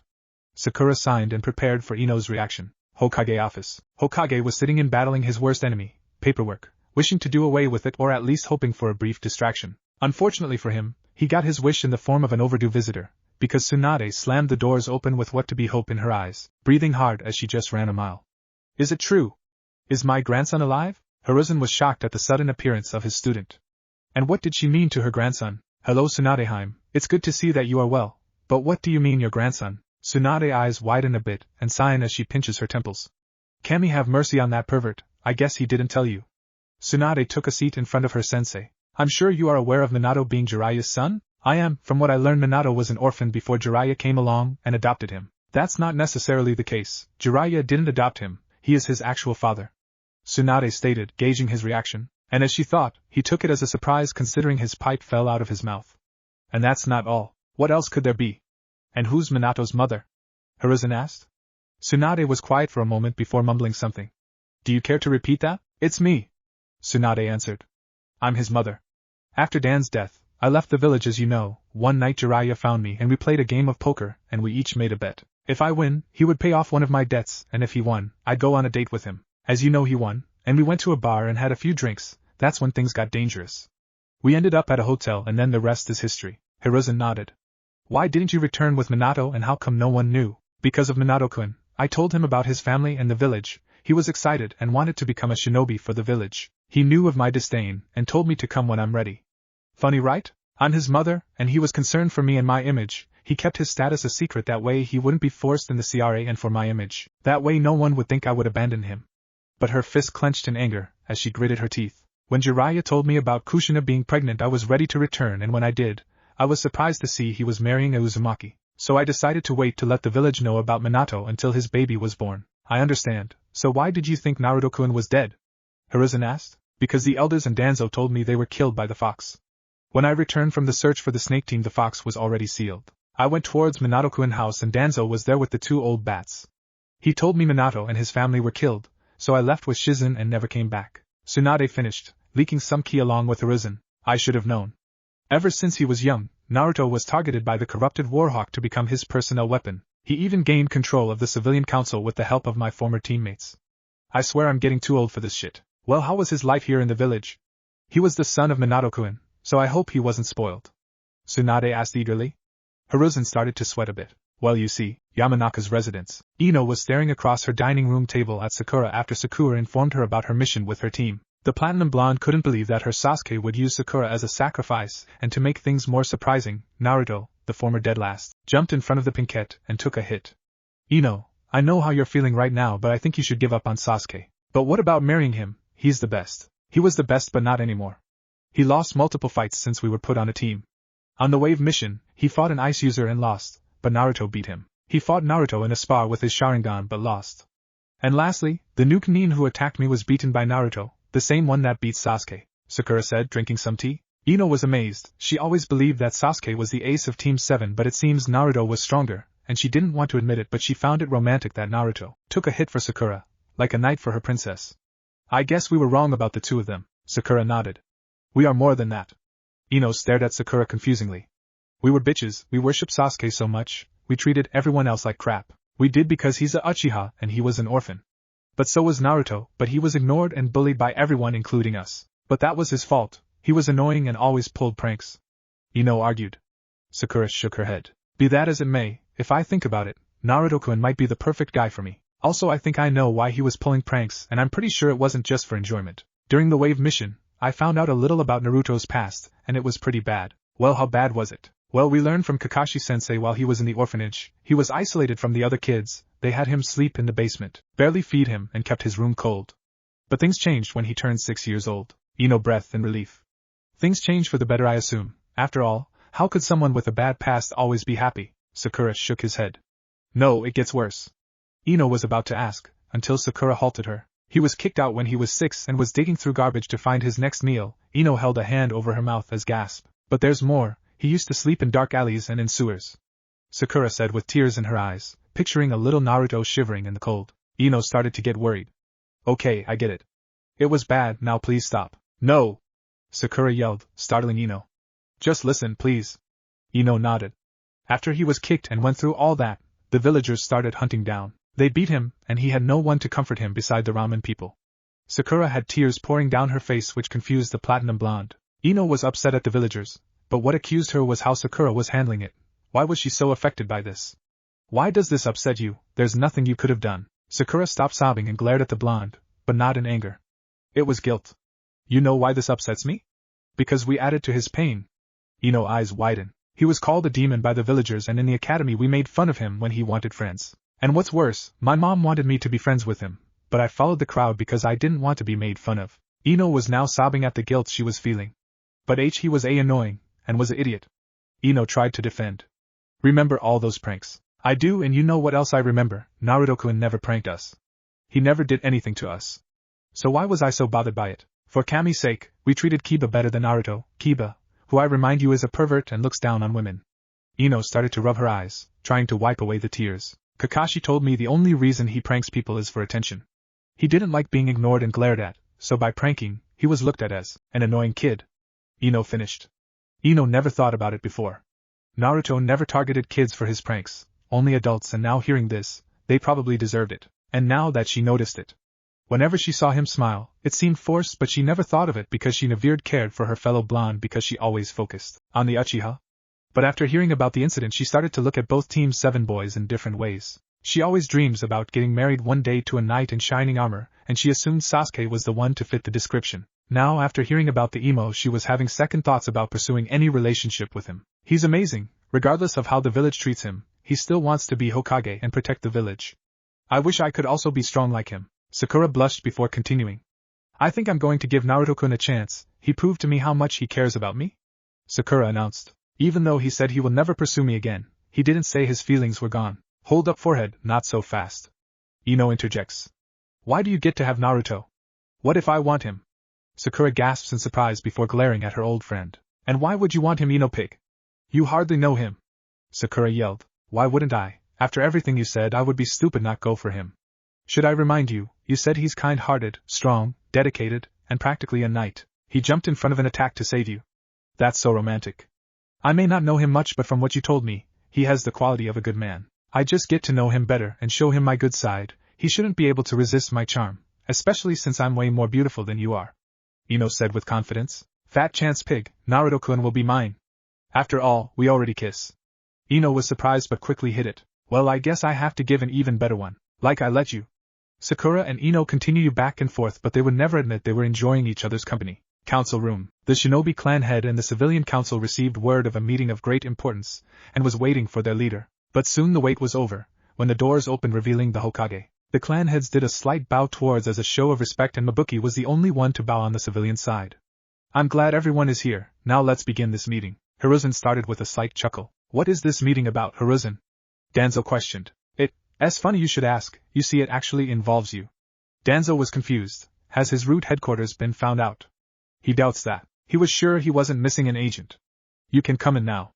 Hiruzen called, breaking Danzo from his thoughts. Everybody turned to the figure behind them, and saw none other than Tsunade Senju walk in with a smile. Danzo flinched a bit at the glare the Sannin was giving him to keep, but kept his stoic look. Tsunade-sama, it's an honor to have you back in our village. Koharu started. Cut the shit, I'm not here for the village. Tsunade said, still glaring at the bandaged man and shifting it towards the elders. I've got questions that need answers. Danzo, Tsunade narrowed eyes. Why did you tell me that a Kushina child was killed? Some eyes widen. Kushina's pup is still alive? Where? The Inuzuka asked but was ignored. Isn't it obvious? It is the property of the leaf. It should be made into the perfect. Danzo didn't get finished because Tsunade grabbed the throat, releasing a bunch of ki. Do not call my grandson an IT, and how dare you say he's your property? Especially after how you treated him. I should kill you now. Tsunade cocked back her fist. Lady Tsunade, please calm. Hamaru tried to plead before Tsunade glared at him. You're next. And you too, Koharu. Tsunade yelled, causing the advisors to flinch in fear. Is Nico here? An umbu with a cat mask appeared in front of the slug princess. Yes, Lady Tsunade, I heard from the pervert you protect my grandson, for that you have my eternal gratitude. Tsunade thanked with a smile on her face. If you ever need anything, just ask. I would have protected him even if I wasn't asked to. This village owes them that much. And plus I kinda grew attached to him. Nico replied with a slight blush behind her mask. Excuse me, Lady Tsunade, but if the pup is alive, who is here? I was told he didn't make it. Some asked in desperation. Nico, may you find him and bring here, please? Tsunade requested. Hi. Nico bowed before disappearing in a shunshin away. Will you just tell me who it is? Some begged. Tsunade rubbed her temples and approached the woman, and whispered in her ear. Some eyes widened and glared at the civilian side of the council, making them shiver. I'm going to make you bastards pay. She then turned her glare towards Danzo. Especially you, you old prick. You better show respect to your better Tsuma-san. Danzo said in a calm manner. The only thing you deserve is the shit from my hound's yard. Some retorted. You heartless. She was cut off when the doors opened, revealing Nico walking in, and what was strange, she was chuckling. I'm sorry, haha, he's on his way. Nico struggled to say because of her chuckling. Soon Naruto walked in with his jacket unzipped and lipstick all over his face. With a goofy grin on his gave the boy a questionable look and turned to Nico for answers. But she was cut off. What's the demon doing at an important meeting? A merchant councilman began before he was grabbed from the throat by Tsunade. Some smiled deviously. Watch what you call my grandson.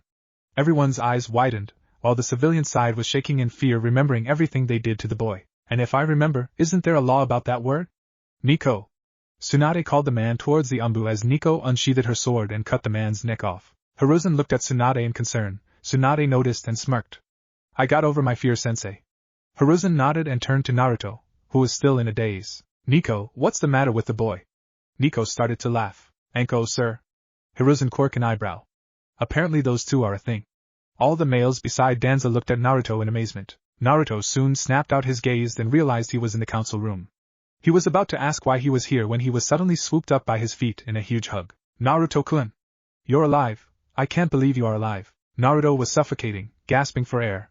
Of course I am. Who are you, lady? Tsunade sat him down and wiped a stray tear. Sorry, I was happy to see you. Why? Allow me to introduce myself. My name is Tsunade Senju, one of the Sannin, but most importantly. She bent down and kissed his forehead, making him blush. I'm your grandmother? Tsunade Senju? As in the granddaughter of the... Naruto paused and registered what he heard. Wait, did you just say, I'm your grandmother? Tsunade smiled. Naruto started to shake. Why? Tsunade gave him a confused look. Why weren't you here for me? Did you hate me like everyone else? No. Tsunade answered with tears of her own coming out. I would have been here for but. She started releasing ki, startling everyone. I was told by some soon to be dead fools, that you perished the night of the attack. She stopped the ki and gave Naruto a soft hug which he returned. I love you. Naruto was crying in the crick in her neck, very happy. Everyone gave them a moment before both the blondes calmed down. Wow, I can't believe I have family, and it's a Senju. The shinobi clan heads, Hokage, Mabuki and Tsunade all smiled at the boy, happy for him. There's no way those two are related. Tsunade is a princess, and the boy is nothing but garbage. Another council said, making the rest nod in agreement. He must have hypnotized her. Kit, show them? Kuruma suggested. Naruto smiled at the idea even though he wanted to keep it a secret. If I'm not a senju, how can I do this? Mokutan, Moku Bunshin no Jutsu. Naruto said, making a wood clone of himself, receiving gasp in return. You have Jichan bloodline. Tsunade asked in shock. That's right, Bachan, which reminds me. Naruto turned to face the Hokage. I would like to be in the CRA. Naruto shocked everyone. I agree, it'll bring great strength to the leaf to revive the Mokutan, Senju and Uzumaki clan. Danzo said. Well, I don't. We shouldn't have any more demon spawns running around. The stupid councilman started before he was beheaded by Nico. Hiruzen looked at Naruto and nodded for him to continue. But there is a condition. Everyone waited for Naruto's condition in suspense and grew nervous when he started to chuckle. You can come in now. Naruto called. Anko walked in with a huge sinister grin, matching Naruto's. Anko-chan have to approve of them. Hello Shinobi Council, Anko greeted with a bow, then the Civilian Council. Your royal assness. Why should the snake whore have the honor of such an important task, Uzumaki-sama? Another random councilman asked. Anko was about to jump up and torture the victim, but Naruto grabbed her hand and gave her a warm smile. For one, I don't want anyone trying to gain power using my clan status. The civilians grumble a bit. And two, Naruto pulled Anko by her arms and gave her a deep kiss, surprising everyone. Anko got over her shocked mood and returned the kiss by wrapping her arms around his neck. Naruto wrapped his arms around her waist, earning an extra moan from the snake mistress. Some of the men were impressed with the blonde, while Tsunade gave a questionable gaze. After 30 seconds of making out, they broke apart for air and Anko gave Naruto a seductive smile. Didn't know you were an exhibitionist. Anko then turned her head towards the council. Now listen up, I don't want no pansy girl trying to bed my Naruto for his status, or my snakes will have a full-course meal, so no fangirls nor loveless relationship. Anko declared, receiving nods of approval from the shinobi and glares from the civilians. Tsunade smirked and couldn't agree more. She was going to suggest the same thing, but the fact Anko suggested it was enough to earn some points in her book. Do we agree on Naruto being listed in the CRA? Everyone nodded, even the demon haters. Then it's decided Naruto Uzumaki will take part of the CRA, dismissed. It's been 3 days since Naruto met his grandmother. He was extremely happy.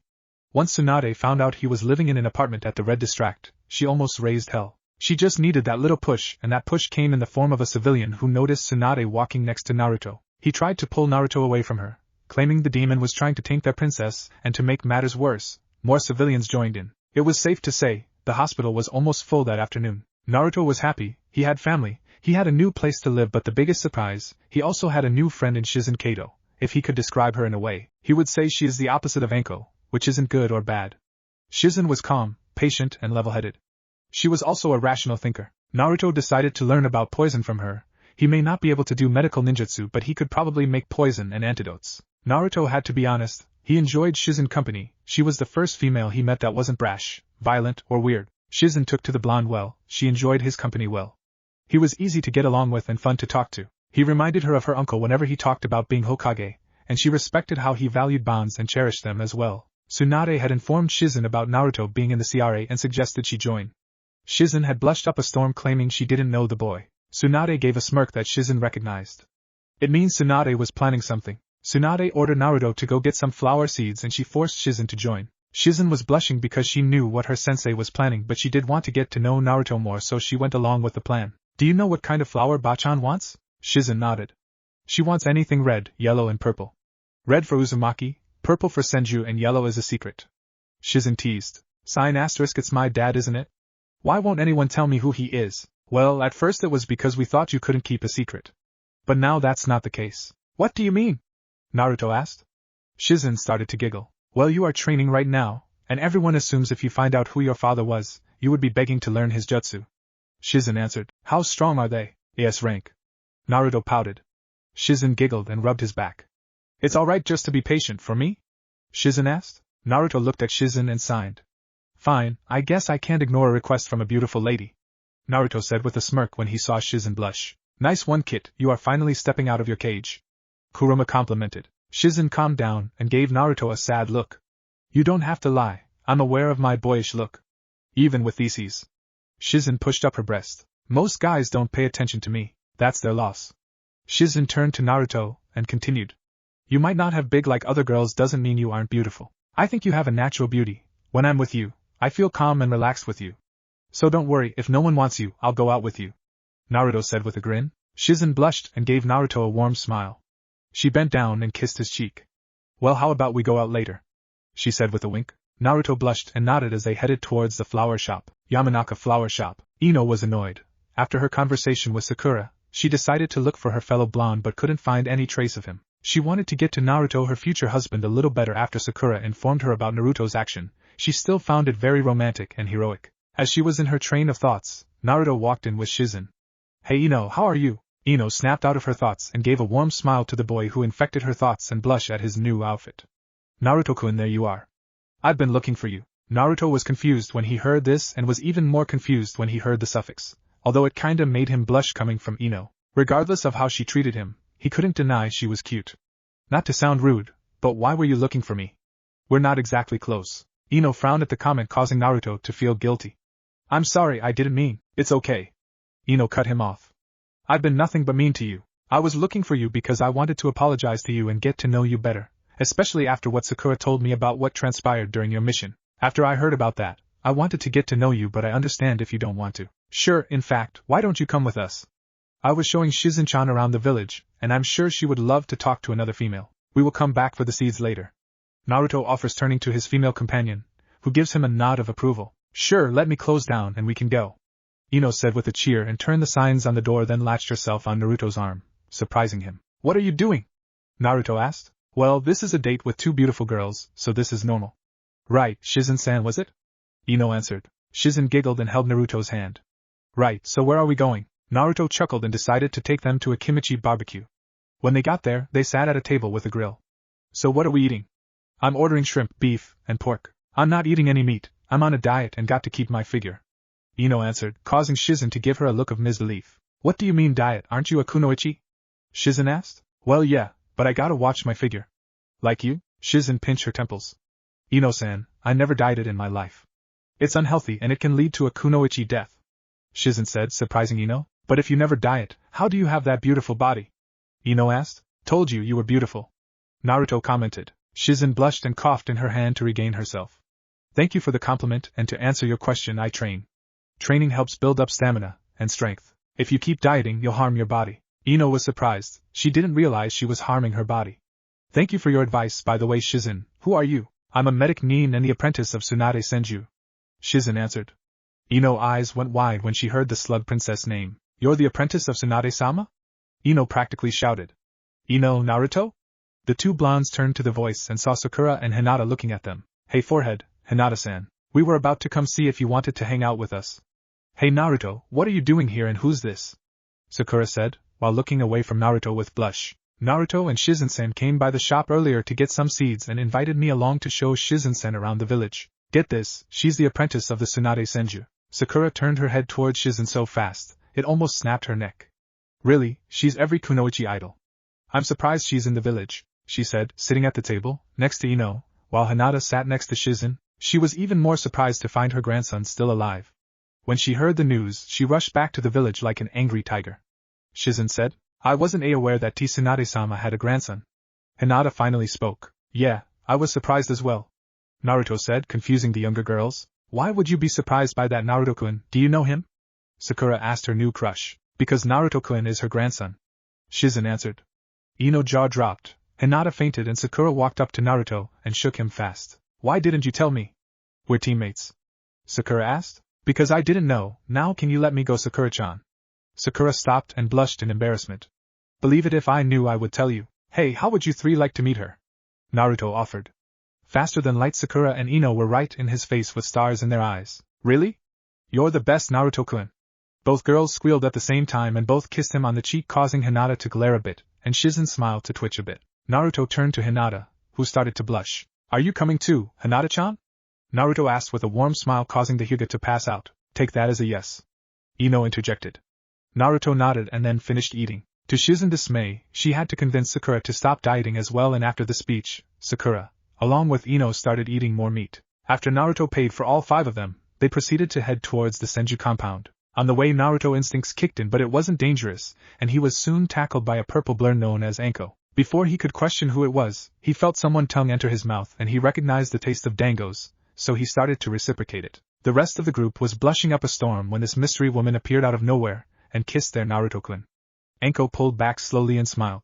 Hey Foxy-kun, how's my favorite blonde?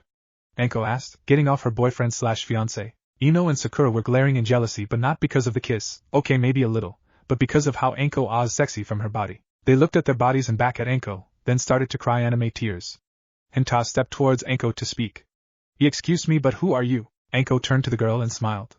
I'm the badass, sexy and taken, Anko Mitarashi. You're on the Naichan team, right?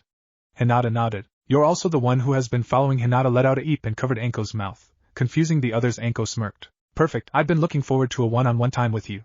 Come with me, we have some things to discuss. Huh? Was all Hinata said before Anko put her on her shoulder and turned to the group.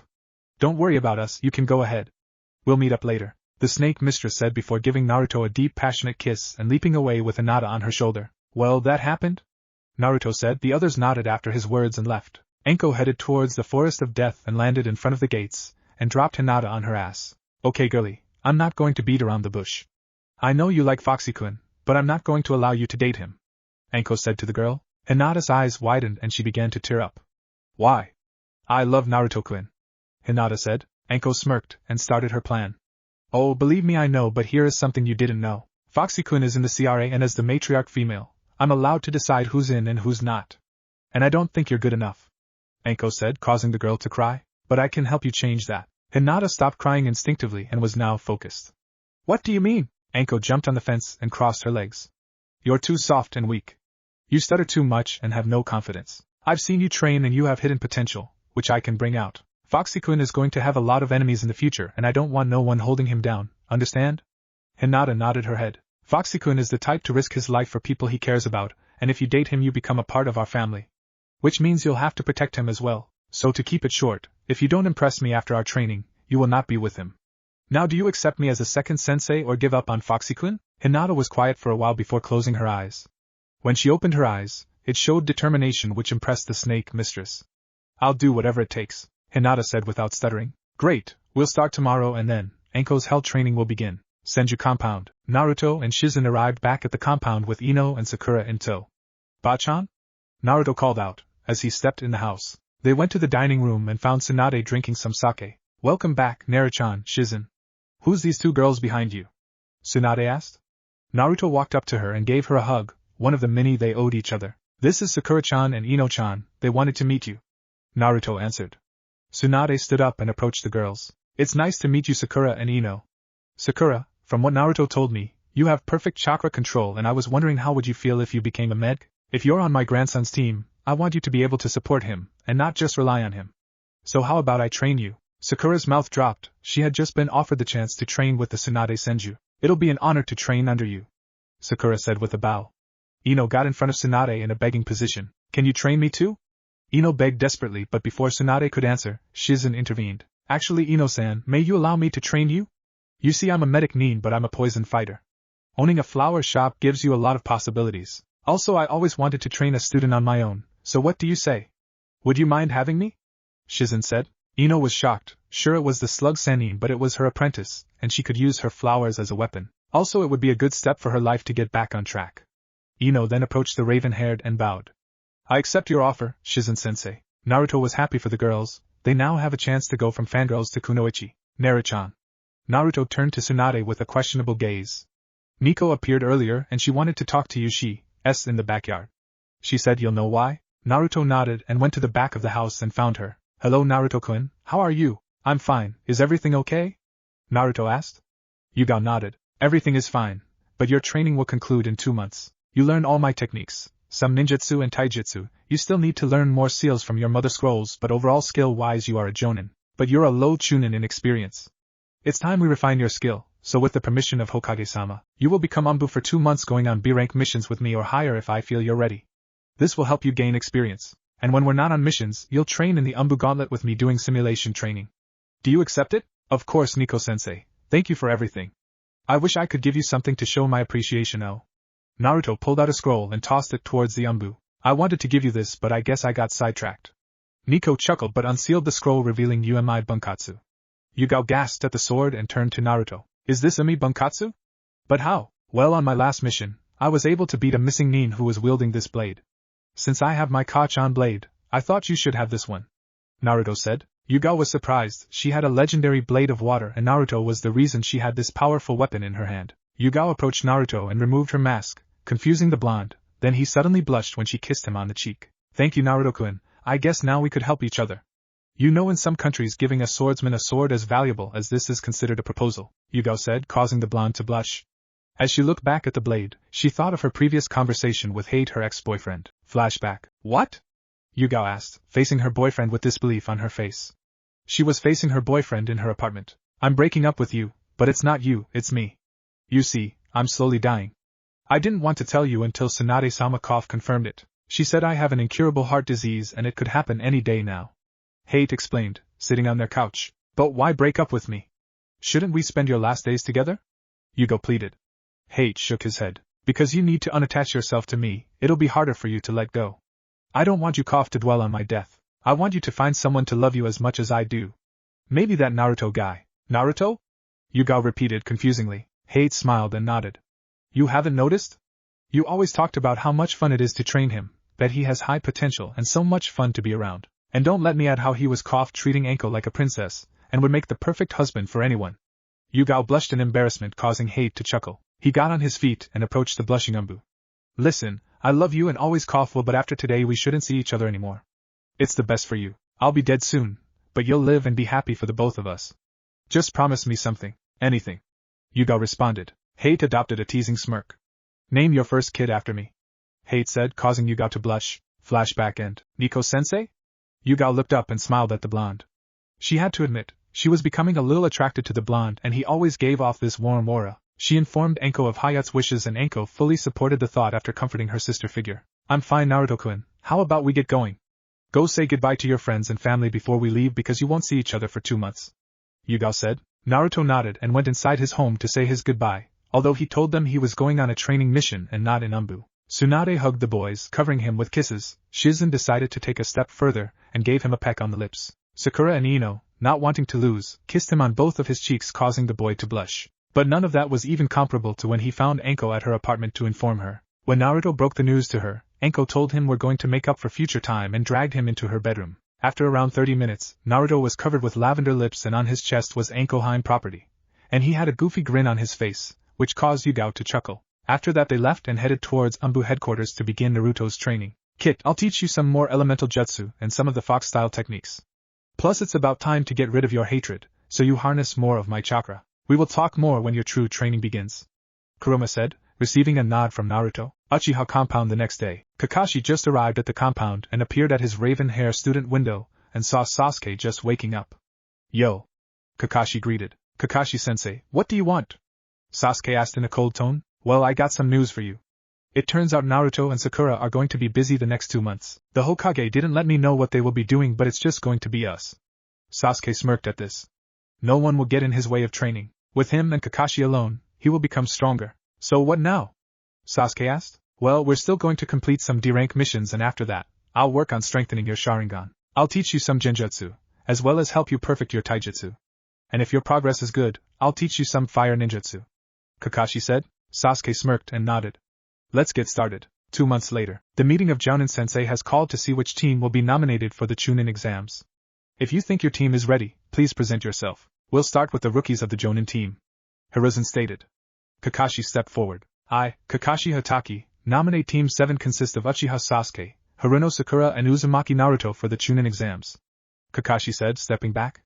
Kurenai stepped forward. I, Kurenai Yuhi, nominate Team 8 consist of Abirame Shino, Hyuga Hinata, and Inuzuka Kiba for the Chunin exams. Kurenai said, stepping back. Asuma stepped forward. I, Asuma Saratobi, nominate Team 10 consist of Akimichi Chuji, Nara Shikamaru, and Yamanaka Ino for the Chunin exams. Asuma Saratobi said, stepping back. Iruka was about to get up and protest, but the Hokage stopped him and turned to the Jounin. You may leave and hand the applications to your students. Hiruzen ordered, and as the Jounin left, Iruka finally spoke. Excuse me, Hokage-sama, but why did you allow the rookies to take part of the exam, especially Naruto? He was the dead last, and I don't think he's ready for something of this caliber. Hiruzen chuckled. You don't have to worry about Naruto-kun after all. Hiruzen went close to Iruka's ear. I think everyone has to worry about Naruto-kun because I can guarantee he'll be one of the strongest gen in there. Iruka's eyes widened. What could his leader mean? Somewhere else in the village, Anko was enjoying some dangos after her final day with the Hyuga heiress. She could honestly say she was excited to see her little project in action. She felt guilty she had to keep the secret from Kurenai, but to Anko it was more of a surprise. She was snapped out of her thoughts when she felt a pair of arms wrapped around her torso. She was about to kill whoever this pervert is. She whipped out a kunai and turned around to stab the perpetrator, but he grabbed her wrist. When she faced the person, her face turned from anger to happiness. Hey Anko, hi him. Naruto was cut off with Anko jumping him and smashing her lips against his blowing mind. He closed his eyes and returned the kiss, bringing Anko closer, causing her to moan. After a minute passed, Anko separated from Naruto and looked around to see everyone staring at them, blushing. What the fuck are you fuckers staring at? Anko yelled, causing everyone to scatter. Naruto chuckled and hugged the snake mistress. I miss you, Anko-chan. Anko gave Naruto a warm smile. Same here, Naruto-kun. Anko stepped back and got a good look at Naruto. He was wearing a white open jacket with a fishnet shirt underneath, blue umbu pants with his sword at his side. And thinking about the shirt, she could see Naruto's abs, causing her to drool a bit. But what excited her the most was the aura coming from him. Wow, Foxy-kun, your presence is making me want to jump you. Naruto smiled. Well, looking at you is just as hard considering how gorgeous you are. Naruto commented, causing Anko to blush. Well, as much fun as this is, I have to go get ready for the Chunin exam. Maybe if you're promoted, we can celebrate. Anko said, giving Naruto a wink before shushing away. Naruto chuckled at his girlfriend's antics and proceeded to Team 7 training ground to meet up with his team. Kit, there's 3 stooges following you. Kuruma told the blonde, sensing 3 low chakra readings. Naruto smiled, knowing who one of them was. Konohamaru, I know you there, he said, turning to a square box that was following him. Sensing my presence this early? As expected of my rival. Konohamaru said, leaping out of the box with 2 others. You two, introduce yourselves. I'm Udan and I like math. The boy with the glasses, known as Udan, said. And I'm Moegi, the most beautiful kunoichi in Konoha. The orange-haired girl said. Naruto chuckled and petted the girl's head, making her blush. Well, you sure are cute, Naruto said, making the girl blush. So what do you 3 want? Well, boss, I was wondering if we could play ninja. Konohamaru asked. I think you should. Think of it as pre-training for them, Kuruma said. Naruto-kun? Naruto was cut off and turned to see Sakura with her hair cut, wearing a red vest with a red skirt. He could tell she was stronger than before, feeling the power radiating from her. Sakura glomped on the boy and gave him a hug. It's good to see you. Naruto returned the hug. It's good to see you too, Sakura-chan, like the haircut. You look great, Databale. Sakura blushed at the comment. Hey boss, is she yours, you know? Konohamaru asked, lining his fingers in a circle. Naruto was about to answer, but Sakura cut him off again. I will be, but not yet, Sakura answered, winking at Naruto. Naruto blushed a bit. As expected of my rival, she's beautiful, but her chest could be bigger. Suddenly the room got a lot colder. Naruto slowly turned his head towards his teammate and saw the Oni. Konohamaru. You should run, Naruto warned. Konohamaru looked at Naruto, then towards Sakura, and saw evil. He then took off in the opposite direction, while Sakura chased after him. Get back here, twerp! Sakura yelled. Naruto chased after her along with the other Keikor. Naruto saw them round the corner and made his way towards them. He had to admit, Sakura anger was a great power source. Ouch, the fuck.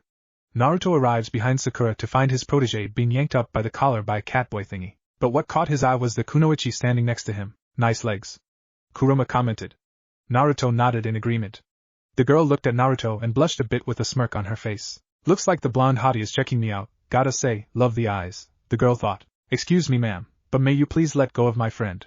Naruto asked politely, causing the boy in the cat suit to seethe while the girl chuckled. I'm a boy and why should I?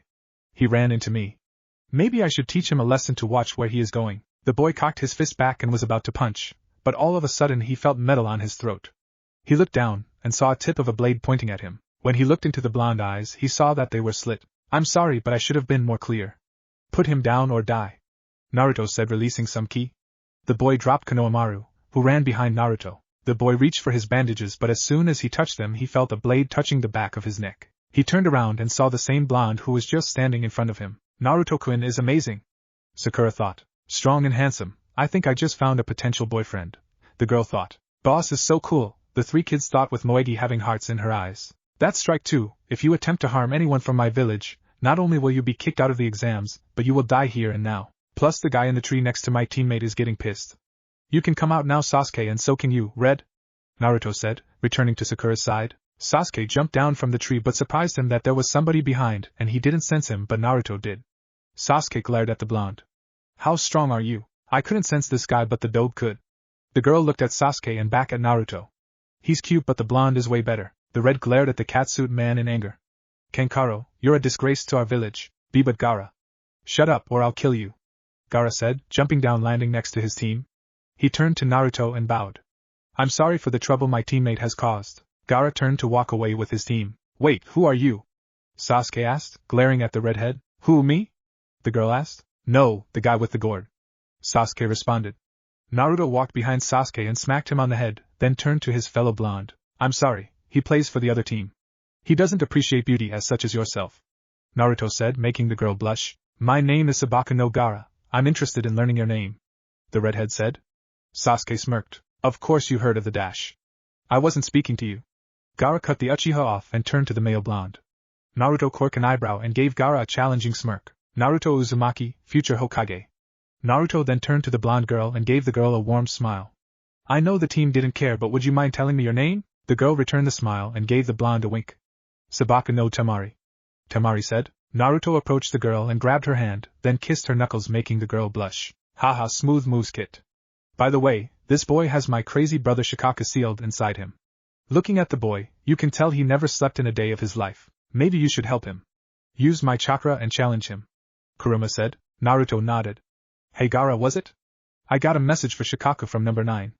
Naruto said, causing the Sannin's eyes to widen. Shikaku, stop torturing the boy and let him sleep, or else you'll be dealing with me, and trust me, unless you want to become a tailless beast, stop tormenting him, Naruto said, making the voice in Gaara's head panic a bit. Gaara looked at the blonde with a confusing gaze.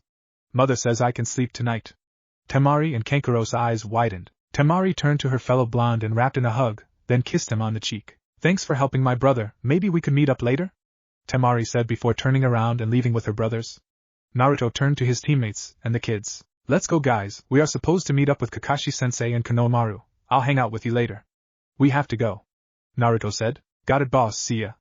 Nice to meet you Sakura-san, but not you team, Konohamaru said before disappearing. Sasuke grunted and Sakura giggled. The team then went to their training ground. As they waited, Sakura and Naruto decided to catch up. So Sakura-chan, how was your training? Naruto said, sitting down by a tree trunk, while Sakura sat in his lap. As Sakura-chan, what are you doing? Enko-sen gave me permission to pursue you, and she also said to be a little aggressive. Speaking of which, how would you feel about going on a date with me? I know you said you gave up on me, but I've changed, so? Sakura answered. Naruto chuckled and wrapped his arms around Sakura's waist. Well, who am I to ignore a girl's need? Sure, I don't mind giving you another chance. So about your training? Naruto asked. That's a secret that you have to wait and see, Sakura answered, sticking her tongue out. Well, it wouldn't really matter because you are just a civilian, Sasuke cut in. Naruto was about to speak, but Sakura spoke first. Well, I don't remember asking you, Uchiha, not that your opinion matters. Now why don't you just go over there by yourself and broad in the daylight like all emos? Sakura retorted.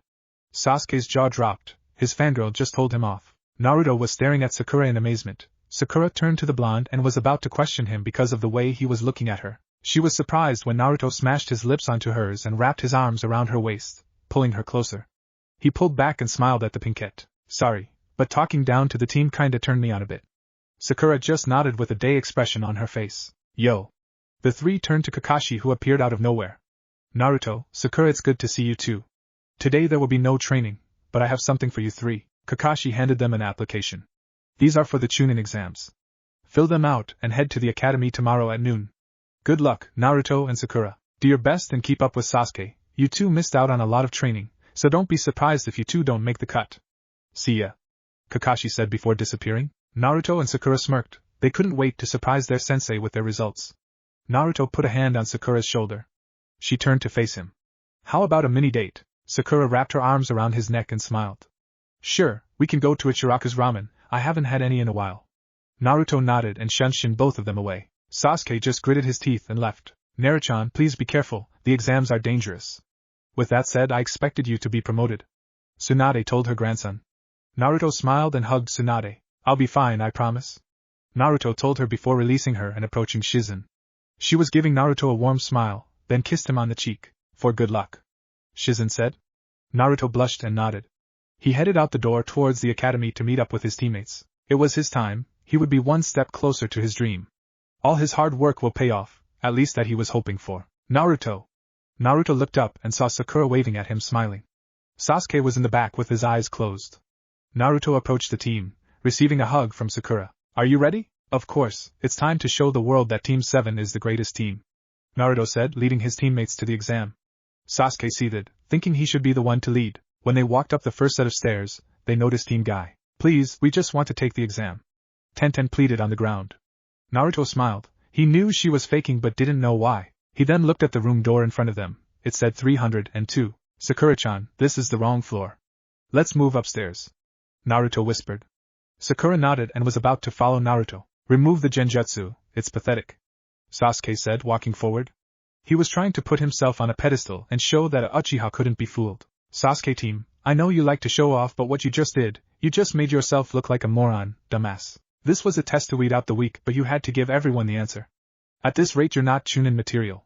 Naruto scolded. Sasuke seethed and was about to say something until Team Guy. Wow, what's that sword? May I take a look, Naruto-kun? Naruto smiled at the weapon lover. Sure. He handed the girl his sword. Tenten had hearts in her eyes. The sword was a beautiful crimson red, mixed with black. It was well taken care of and sharpened just right. She handed the sword back to Naruto. That's an amazing sword, do you mind if we spar sometime? Sure anyway. I have something for you.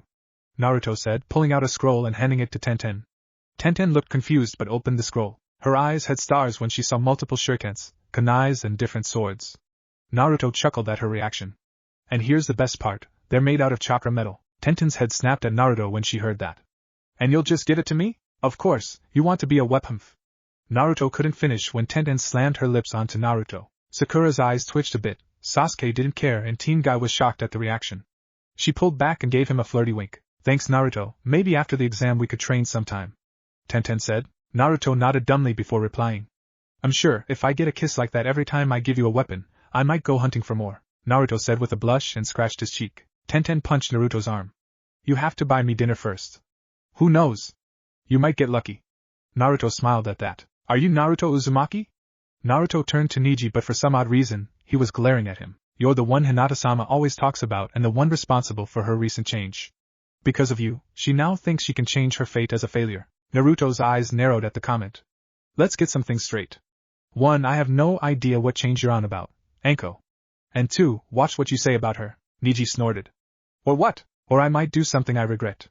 Naruto said in a dark tone, putting his hand on the hilt of his sword. Neji activated his Byakugan and Naruto's eyes turned slit. The room was filled with Naruto's killer intent. Neji wasn't showing it but he was a little scared.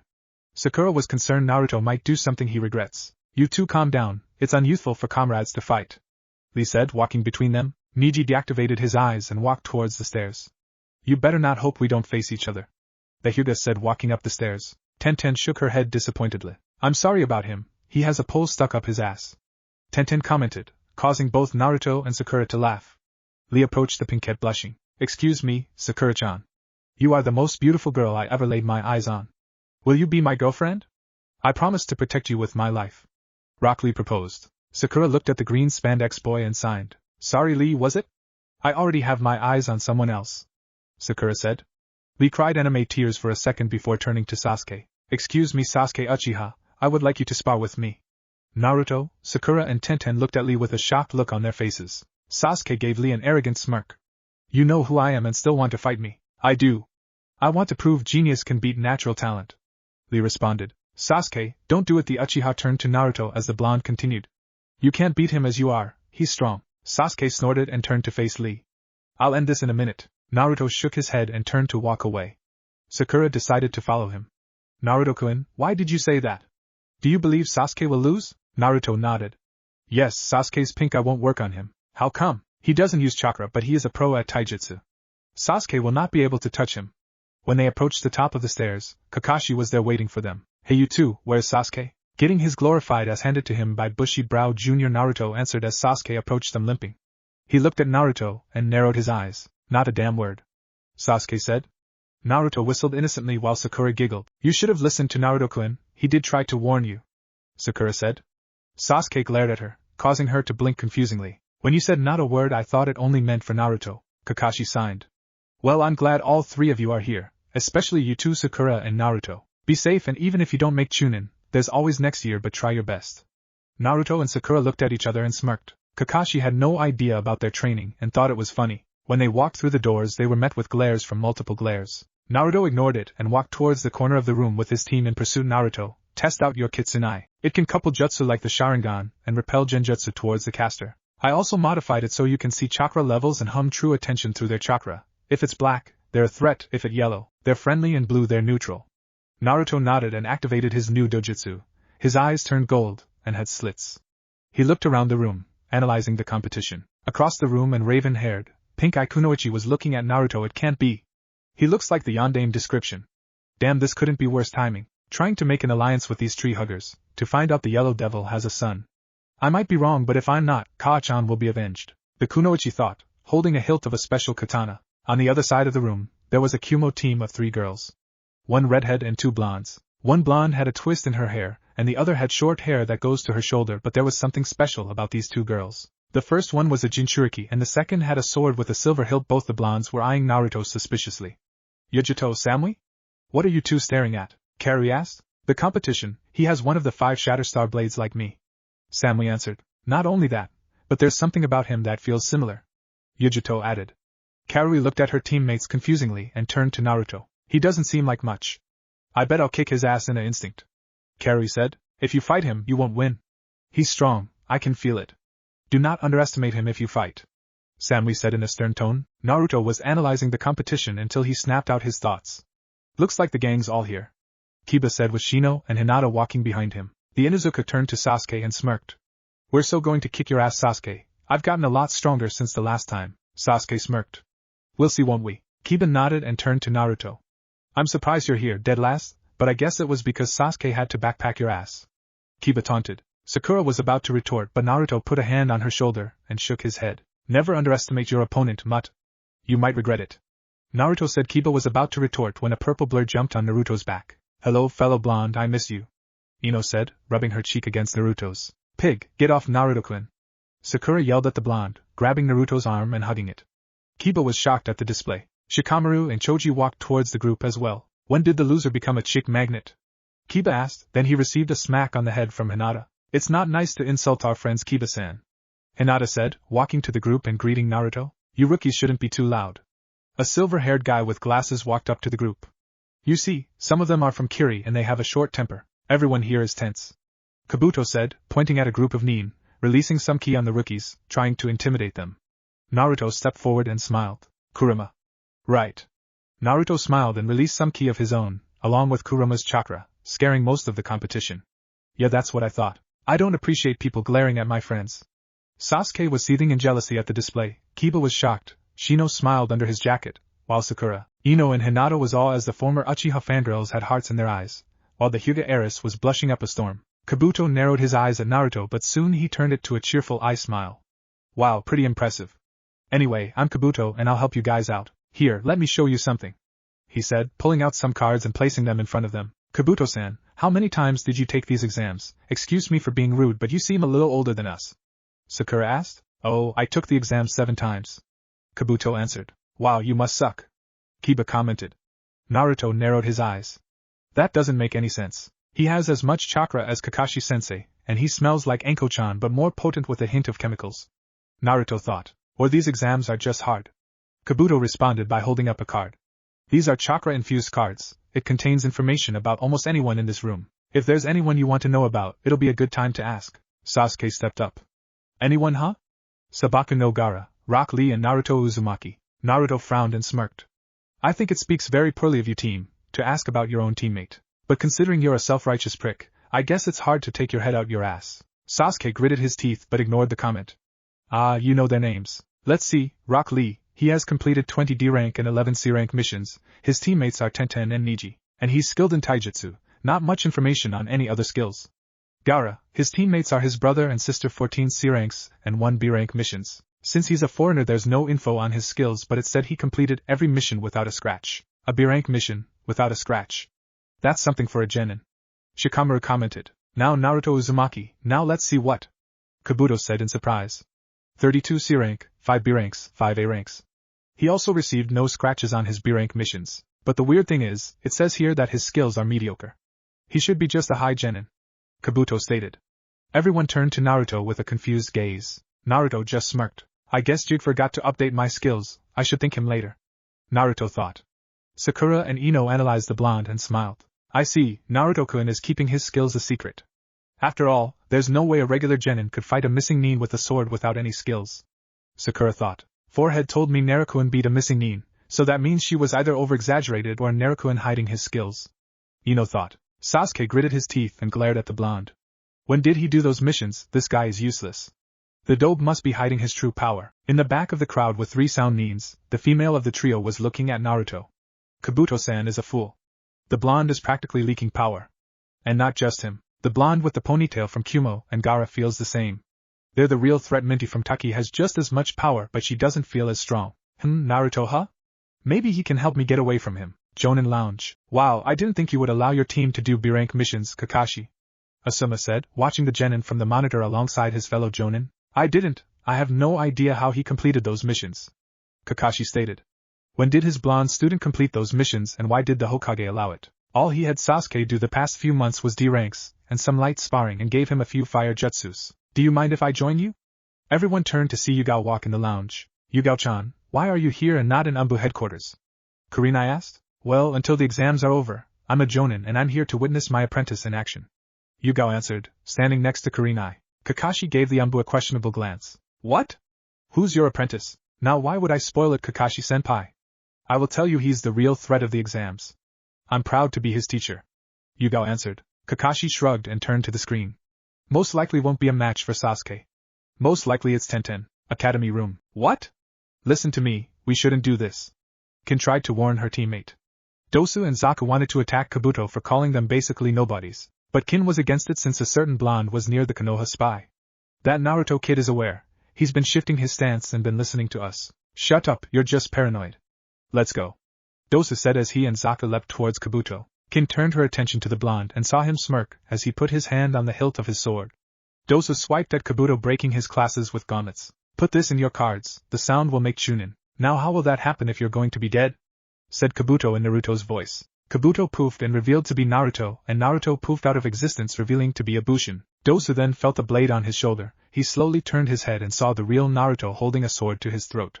First the sand, now the sound? You guys trying to start a war or something? I don't sit well when my comrades are attacked. Zaku. Dosu called out to his teammate. Zaku charged at the blonde with a kunai, but was struck in the arm by Hinata Juken strike. Ino then tripped the sound nin and Sakura put him in a headlock. Dosu turned his head to the genin group and saw Kabuto jaw dropped. How did you know? Let's just say, thanks to a furry friend of mine, I have advanced hearing. Naruto answered by bringing the blade closer. He turned to the 3 girls and nodded towards them. Please let them go, I need them to pass the exam. Regardless of how stupid they are. Kin said, walking up to the group. Naruto removed his sword and nodded towards the girls that held Zaku, prompting them to release him. He turned to Dosu and smirked. You should think of your cute teammate. Beauty and brains come in a package. Naruto said. Kin blushed at the comment, and the 3 walked away glaring at the blonde. Alright you maggots, settle down.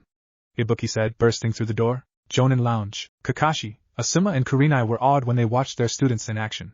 When did Naruto and Sakura improve this much? When did Ino actually start training? Asuma asked. When did Hinata get so aggressive? Kurenai pondered.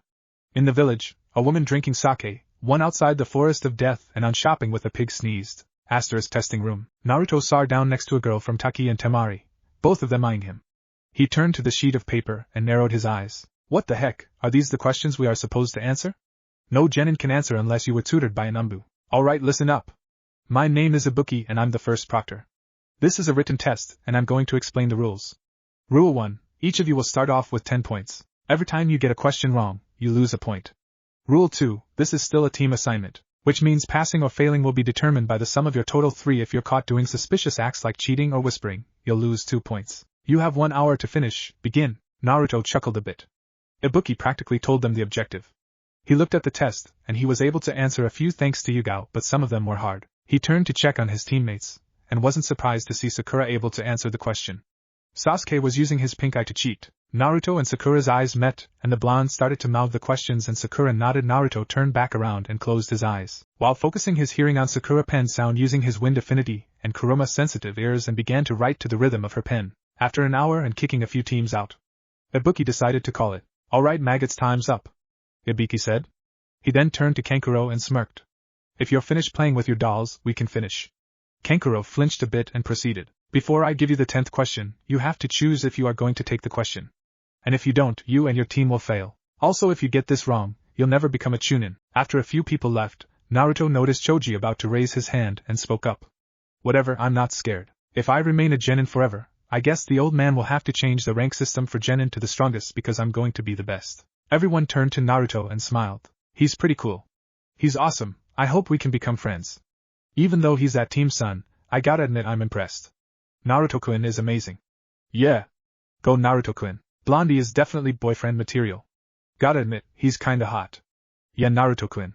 He's kinda cool. I have to ask him for help soon, but gotta admit, he's not bad, was the thought of different kunoichis. Ibiki smirked. The brat eliminated all their fears. I see why Anko likes him. For all those who stayed you pass. After the words left his mouth, a purple blur jumped through the window. Anko landed on the desk in front of the genin. Heads up everyone, the sexy and happily taken Anko Mitarashi is here. Anko said, holding a banner with those exact words. But Naruto, Sakura and Hinta noticed a drawing of Naruto and Anko surrounded by hearts. Anko, you're early? Ibiki chassled. Anko rubbed the back of her head and chuckled. She then turned to the genin and frowned. Damn 29 teams? You'll lose your touch. You can actually thank the blonde knucklehead. He encouraged the rest with a nice little speech and fuck it up. Ibiki responded, glaring at the Uzumaki. Anko turned to the blonde and smirked. She sat on Naruto's table and crossed her legs, revealing a little under her skirt. Hey Foxy-kun, causing trouble as always? Anko asked, bending down and placing her finger under his chin. She turned to Hinata who was next to the blonde. Hi Amuto-chan. Wani-chan. Hinata replied, Nah, I thought some of the genin here would love to visit your special playground. Naruto said with a devious smirk. Which was returned by Anko. Oh how sweet, you gave me fresh prey. Anko turned to Ibiki and smiled. Don't worry, by the end of the second stage, the number will be reduced by half. Everyone shivered at Gaara, Hinata, Sasuke, Samui and Naruto. Alright, follow me. Anko said, jumping through the window. Naruto walked in front of the window and turned to Ibiki. Do I follow her or break my own window? Your own window. Anko answered before Ibiki could. Naruto chuckled before leaping through another window. Ibiki watched as the rest of the genin slowly got up and left. As he started to collect the test, he looked at Naruto's and frowned. Dear Scarface, the genin, and I use that term very loosely, here who have information only the Hokage should have. His name is Kabuto, and he smells like snakes and chemicals, plus chakra level is the same as Kakashi, yet he flunked the exam 7 times. Weird huh, anyway good luck and see ya. A spy huh, looks like I have a sneaky rat to catch. Better report this to the Hokage, Ibiki thought. Anko was standing in front of the gate of Training Ground 44, waiting for the genin. She squeaked when she felt a pair of arms wrapped around her. Hey Hibiheim, it seems like we got a few minutes before the others arrive. Really? I got some ideas to pass the time. Anko said, giving him a smirk. Naruto chuckled nervously. Whatever she had planned defiantly involved something sexual. When the rest of the genin arrived they saw Anko sitting on a tree branch kicking her legs with a familiar-looking jacket on her shoulders happily. Sakura approaches the proctor while looking around. Anko-san. Where is Naruto-kun? Oh, while we were waiting for you guys I decided to get rid of some pent-up energy. Foxy-kun is in the tent. Naruto, you can come out. I also have your jacket. No wonder I couldn't find it. Naruto walked out and all the girls blushed. He was wearing a fishnet shirt, so everyone could see his abs and muscles. Sakura noticed something about Naruto. Naruto, what's that on your? Is that a hickey? Sakura asked, blushing. That's an Anko mark. It means when Naruto-kun's virginity is mine when he's ready. All you other girls wait your turn. Anko said. Everyone blushed but some of the girls seethed in jealousy. Now enough with Naruto's hot bod.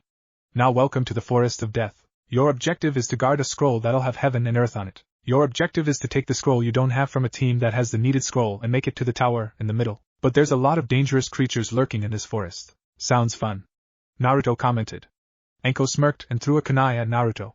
Naruto smirked and caught it between his teeth. Anko disappeared and appeared behind him. Yo survive, you have to be fast like Foxy-kun here. Anko said, hugging Naruto from behind and slowly sliding her hands up his chest and reaching towards the kunai between teeth. She cut his cheek and licked some of the blood. Some of the genin shivered at the creepiness. Never get tired of the taste. Naruto chuckled but his danger senses went off. He pulled Anko into his arms, causing her to blush and pulled out his sword and pointed at Akusa genin. Sorry, I was just returning your kunai. The sight of blood excites me. The Kusanin said. Anko separated herself from Naruto and smirked at the genin. Thank you but be careful, if you do that again, you might die. The nin nodded and walked off. Naruto narrowed his eyes at the nin. Kid, the nin is not a genin. The smell of snakes is stronger on her more than your mate. Plus her chakra level is on par with the pervert. There's only one person we both know who fits that description. Kuruma said. Naruto's eyes widened. Why is he here? Naruto went to collect the scroll, but while he was in the tent he made 3 clones who sure shun away. Naruto approached his team. Sakura was giggling at Naruto. It seems you and Anko-san put on a show. Sakura teased, but when she saw Naruto's face she got worried. What's the matter? We have trouble. Remember the Kusanin I almost attacked? Sakura nodded. Sasuke didn't show it, but he was listening. She is just as strong as a Kage and her chakra is evil. Sasuke and Sakura's eyes widened at this. If you run into her or the Sand team, don't fight them.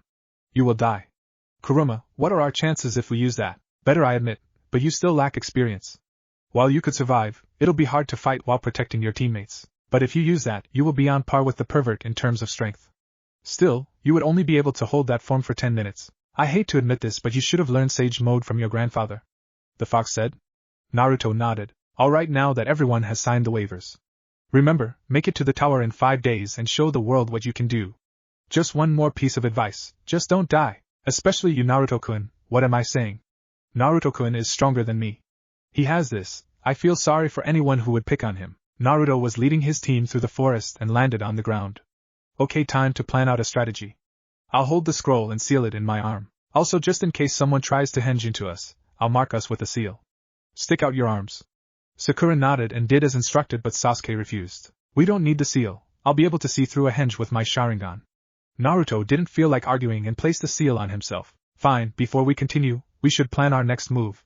We shouldn't blindly search for a team to fight Sasuke, especially since we're going to be targeted. Sakura gave Naruto a confusing look. Why do you say that, Naruto-kun? Because we have the last Uchiha on our team and some people still think I'm a dead last idiot. A Cyclops, a perverted mutt, and Uchiha sneezed. Bless you, team. Anyway, all we have to do. Naruto paused and turned to Sakura and nodded. Sakura saw this and returned it.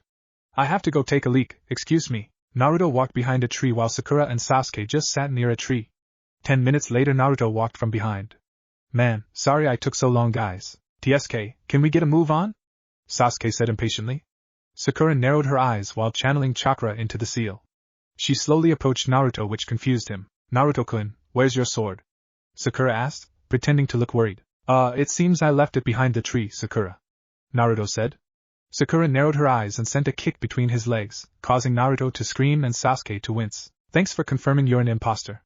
Naruto-kun calls me Sakura-chan, and Naruto wouldn't ever forget his sword, Sakura said, causing Naruto to dehenge to a aim Nin who passed out from the kick. 2 more aim dropped from above with Naruto following behind. Great job, Sakura-chan, you know me well. Naruto said, giving the pinkette a foxy grin. Sakura blushed. And guess what, we have the scroll we need. We can head to the tower. What, but I need a challenge. I didn't get to do anything. Sasuke complained. He wanted to test his training, but he was outdone by his 2 loser teammates. Too bad, team. But this exam is not just meant for fighting. We have to show the world that we are Chunin. Get down. Naruto yelled before getting blown away by a gust of wind. Naruto Kyuen. Sakura called, seeing the blonde be blown deeper into the forest. Kakuku, I've finally found you. Now shall we play a little? Said a Kusanin who appeared on a tree branch. Sakura eyed the Kusanin. This is the Nin Naruto-kun said to avoid. She feels evil and killer intent is in humans. Sakura thought, shaking in fear. Sasuke was shaking more than Sakura. I didn't think the dobe was serious. We don't stand a chance. I feel like I'm suffocating just being near her. Damn, where did that wind come from? Naruto thought, rubbing his head. When Naruto stood up and looked ahead, there was a tree-sized snake looking down at him. Great, a snake, what a minute. There's only 2 people I know that use snakes, damn it, he's here.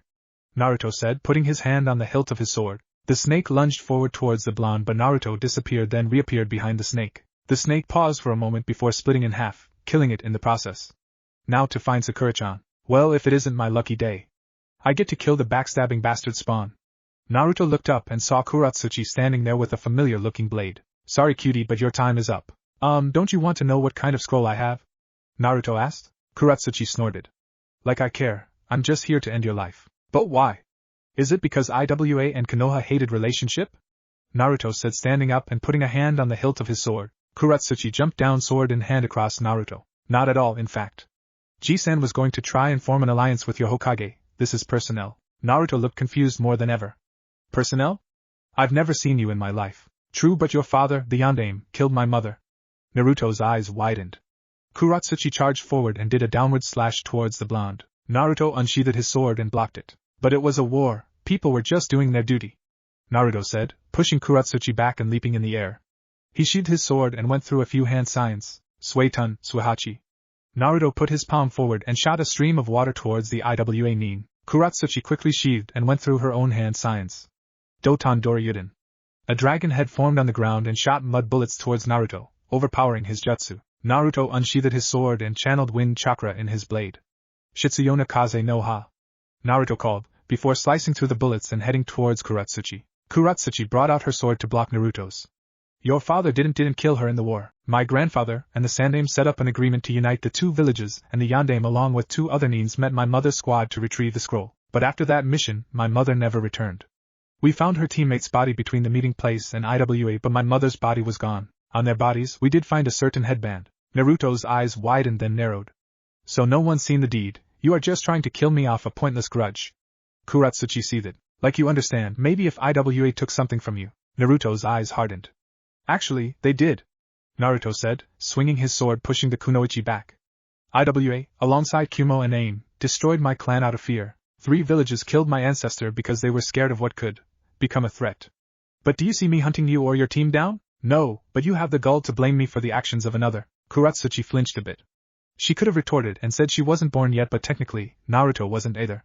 That was war, this was betrayal. Kuratsuchi shouted back. We could have been allies, but you demon filth of a father betrayed us. Kuratsuchi continued as she went through a few hand signs. And now you die Yotan, Sekijio no Jutsu. Sasuke jumped out of the way as a snake charged at him.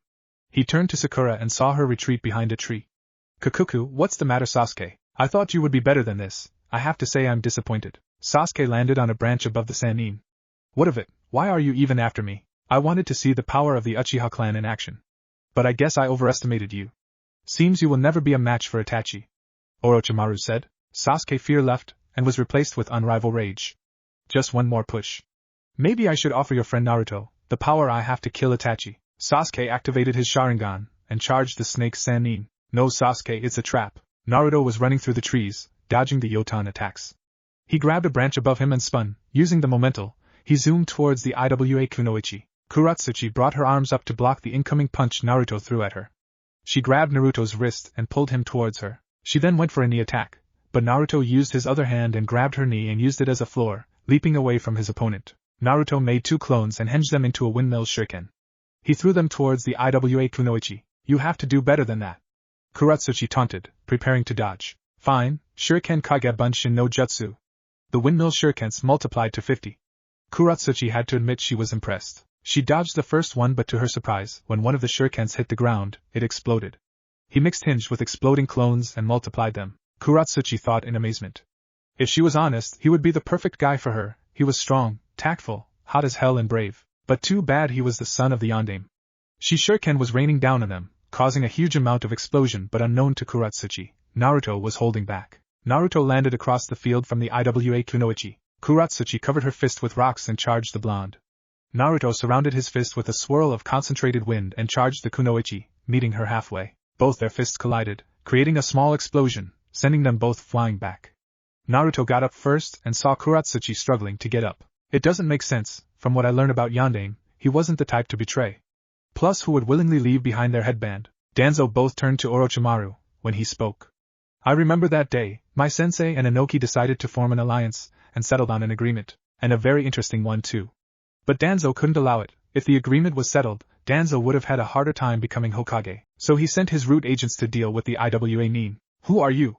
And why do you smell like a snake? You were the one who sent that snake at me, weren't you? Naruto asked. Very perceptive of you, Naruto-kun. As for my name, I'm Orochimaru. Naruto's eyes widened and his teeth gritted. You were the one who caused Anko-chan all her pain, Naruto said, his eyes turning slit gold. Orochimaru smirked. Oh, how he would like to test the Jinchuriki, but he had other plans. Hold up, I want you to continue talking about my mother, Kuratsuchi demanded. Orochimaru eyed the girl, analyzing her, and smirked. Ah, that's Sasuke's granddaughter. Interesting. Orochimaru pulled out a scroll and tossed it towards the Iwa kunoichi. Kuratsuchi caught it and opened it. She started to tear up and blush a bit. She then glared at the snake Sannin. Why are you giving this to me? Because, my dear, I want you to have at least a little comfort when I kill you, Orochimaru said, releasing some ki. Kuratsuchi froze up in fear. The Sannin felt as strong as her grandfather. Just imagine, the son of the Yandaime, killing the granddaughter of the Tsuchikage. You foolish grandfather will certainly help me kill the old man. But rejoice, at least you'll be useful to my cause and I'll give you another gift. Orochimaru said before reaching for his face and ripping it off. Kuratsuchi's eyes widened. Keikawa-chan? Orochimaru was wearing the face of an older Kuratsuchi with longer hair. No dear, it's me, Orochimaru. This one was quite the fighter. She begged me to spare your village, and in return she would give me her body. It's too bad. I was hoping she would have one of your village's Kekii Genkai, but it was all for naught, kukuku. But I must say her physical strength is remarkable. Kuratsuchi fell to her knees and started to cry. Naruto looked at the girl in sympathy and gritted his teeth. You scumbag, how dare you toy with other people's feelings? People are not your plaything. Naruto's eyes turned gold for a brief moment. Wait. Naruto halted for a moment when a blur launched towards the snake Sannin. Orochimaru was surprised when he felt a skull-breaking punch on his cheek and he was sent flying feet away from the group. Tsunade landed in front of the two genin, cracking her knuckles. Thanks for sending a clone Naruto. Now it is time to deal with my old teammate for messing with my grandson. Is she going to be okay? Kuratsuchi asked Naruto as they left the battlefield of the two legendary Sannin. Yeah, Bachan is strong. She will not die so easily. Ever since I met her, she has been training non-stop. Naruto answered with confidence. What do you mean since you met her? Didn't you grow up with her? Kuratsuchi asked, jumping on trees next to Naruto. No, apparently the council told her I was dead so they could tell me into a weapon. She left the village a long time ago after her fiancé and brother died in a war. She was on her way back to the village when I was born, but she was lied to. Naruto said. I see, it's because you're a Jinchuriki. Kuratsuchi said. Naruto's eyes widened and looked at her. She gave Naruto a confusing look and giggled. I see, no one's supposed to know. Don't worry, the only reason I know is because my teammate is one, and he was treated differently. I know the difference. Kuratsuchi reassured. Thank you? You know, without the whole trying to kill me thing, you are pretty awesome. Naruto complimented. Kuratsuchi blushed. Thanks, you're not bad. I'm glad I don't have to kill someone as handsome as you. My conscience wouldn't be able to take it, Kuratsuchi said, moving a bang of hair behind her ear. Same, I wouldn't want to kill someone as pretty as you.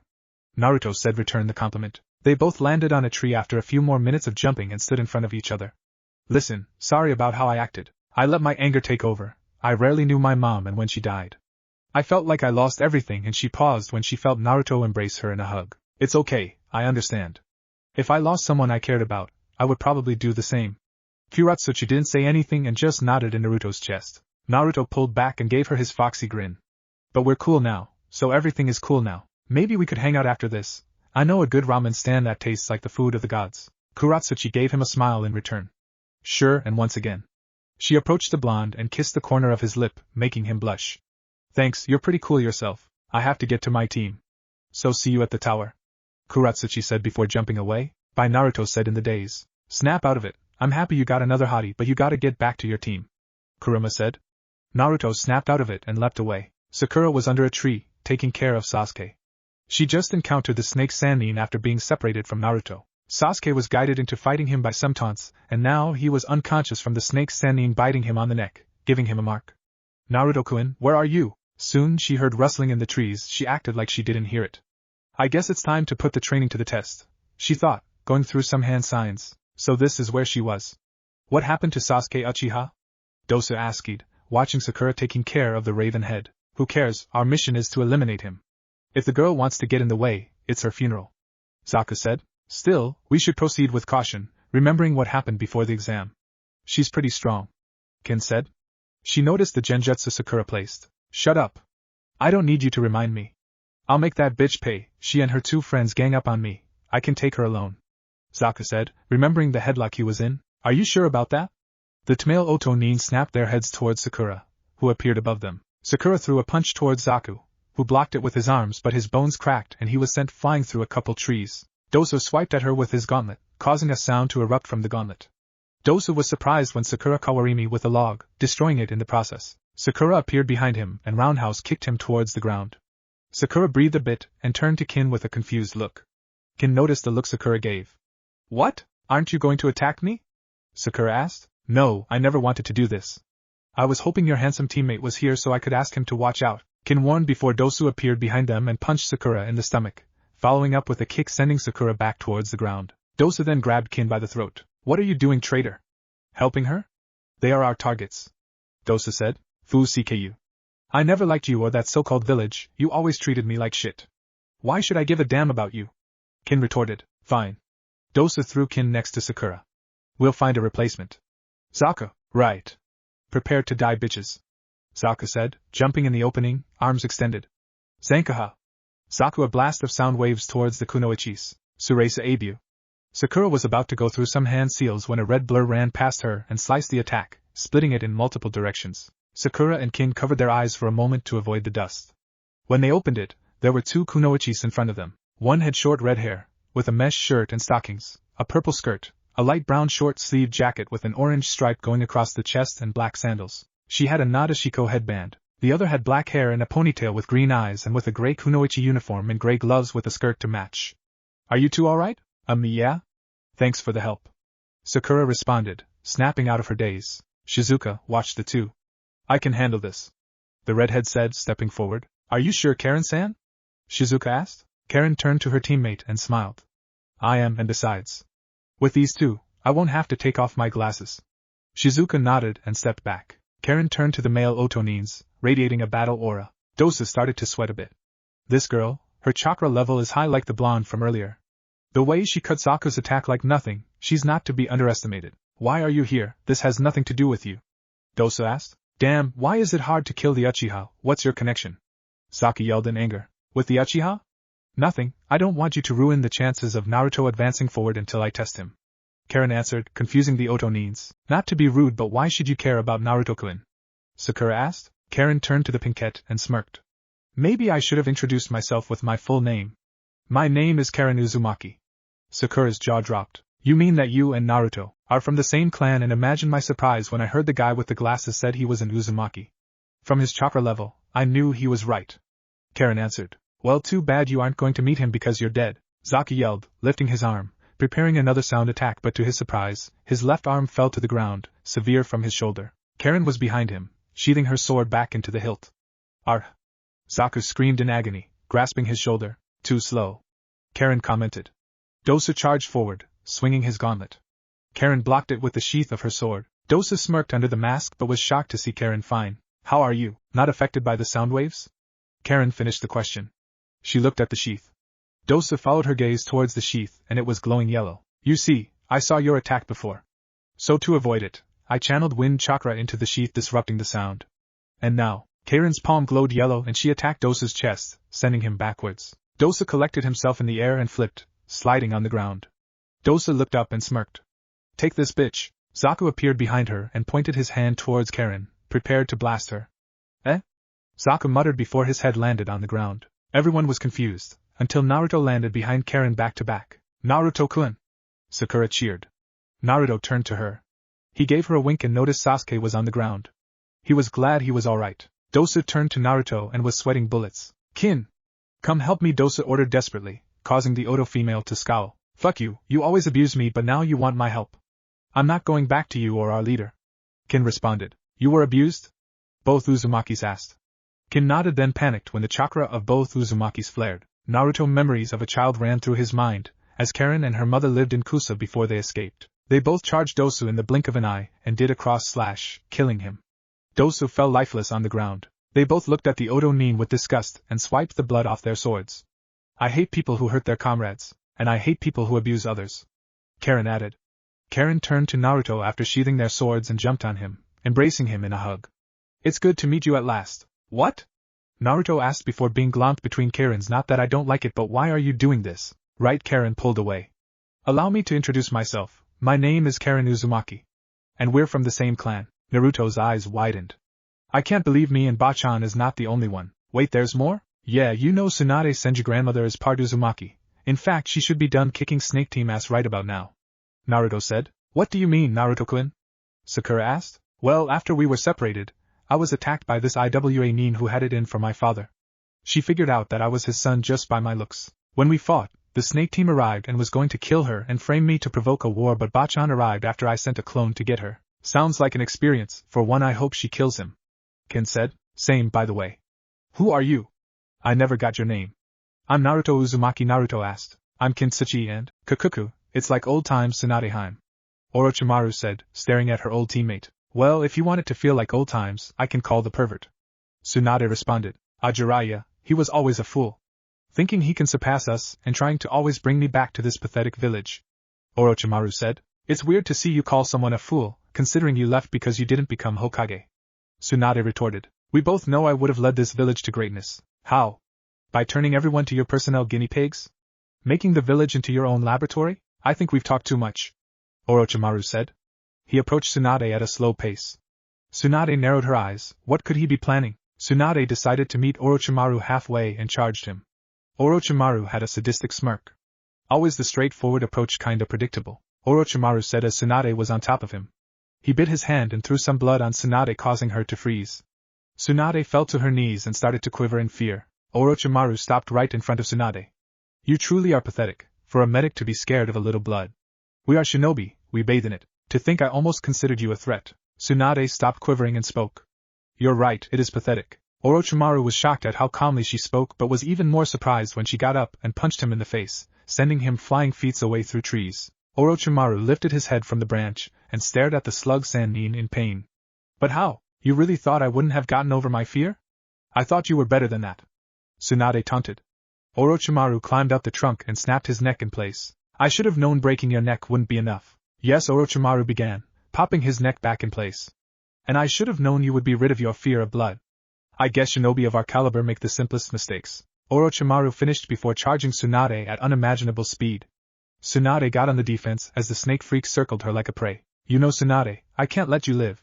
After all, you'll get in the way of my plans. I would ask what your plans are, but since you're going to die, it doesn't really matter.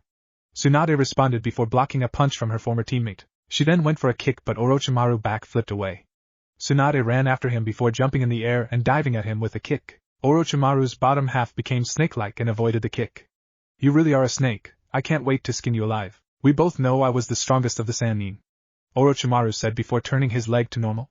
He charged Tsunade, engaging her in a taijutsu match. He was avoiding her attacks while Tsunade was blocking him since it felt like nothing to her. Orochimaru's right arm turned to a snake and wrapped around Tsunade before biting her. Tsunade poof away, surprising Orochimaru until he turned around and saw Tsunade in the air with two slugs on her shoulder. The both spat different color acid towards the snake Sannin, covering him.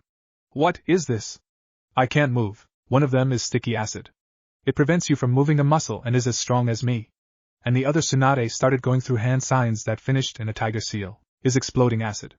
Katon, Gokaki no Jutsu. Tsunade shot a fireball towards the snake Sannin, creating a huge explosion. She landed on a branch, narrowing her eyes at the fire she created. I know you're alive, come out. I'm not here for games. Kakuku, you are as smart as always, but I'm curious. When did you start learning ninjutsu? Orochimaru asked. You see, when I was training with Sensei a few months ago, I realized I lacked range attacks and relied too much on my strength. So I mixed some things up with and learned some ninjutsu when I resumed training with the slugs. But that's not the only thing I learned. Tsunade leapt into the air and covered her foot in lightning. Shocking, no pun intended. Orochimaru. Tsunade Raiden. Tsunade slammed her lightning foot on Orochimaru, causing a huge quake. Tsunade leapt back and clicked her teeth. The team is still alive, where are you? Tsunade asked after the Orochimaru she clicked turned to mud. Kakuku, you improved. While I would normally like to stay and play some more, we attracted some unwanted guests. So I'll take my leave. Goodbye Tsunadeheim, see you soon. Oh, and don't stop the Chunin exams or I'll burn the leaf to the ground. Orochimaru said before his voice disappeared. Tsunade was trying to sense him but soon gave up after she realized he was gone. Damn freak Anko, you can come out now. Anko flinched and came out of hiding. Hey Tsunade-sama, cut the sama shit. Why are you here? Tsunade asked, folding her arms. Well, I saw the corpse of Orochimaru and came to track him down. I see, so how were you going to beat him if you found him? You know you're no match for him. Tsunade asked. I had a jutsu that would have taken him out, but Anko stated. Let me guess. It'll cost you your life? Tsunade asked. Anko nodded slowly while looking at the ground. Tsunade pinches her temples. You know, if you would have done that, I would have lost my head matriarch. I know, I was just so angry at what he did to me. Anko responded. I understand, but you have to realize that there are people who care about you. How do you think Naruto would have felt if he found out you died? Anko's eyes widened. She didn't think of that. Tsunade noticed and shook her head. I'm going to tell him, but your punishment begins now. For 1 whole month. No more Anko/Naruto playtime. Anko grabbed Tsunade's legs and begged. No. Anything but that. Don't take Anko's playtime with Naruto. Nope, you can still hug him and kiss him.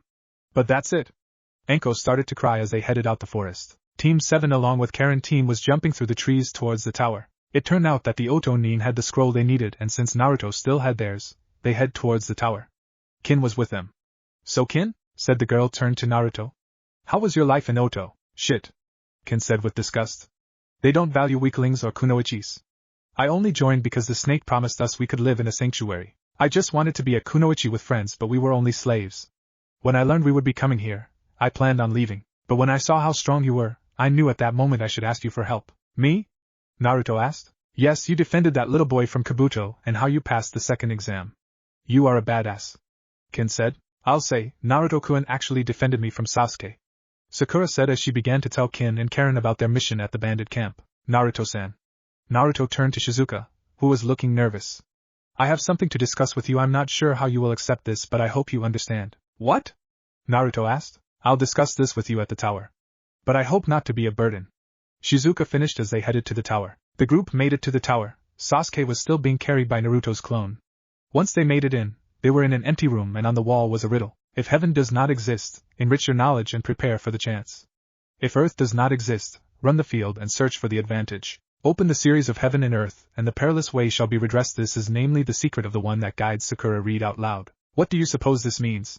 Shizuka asked. Well, heaven and earth refers to the scrolls.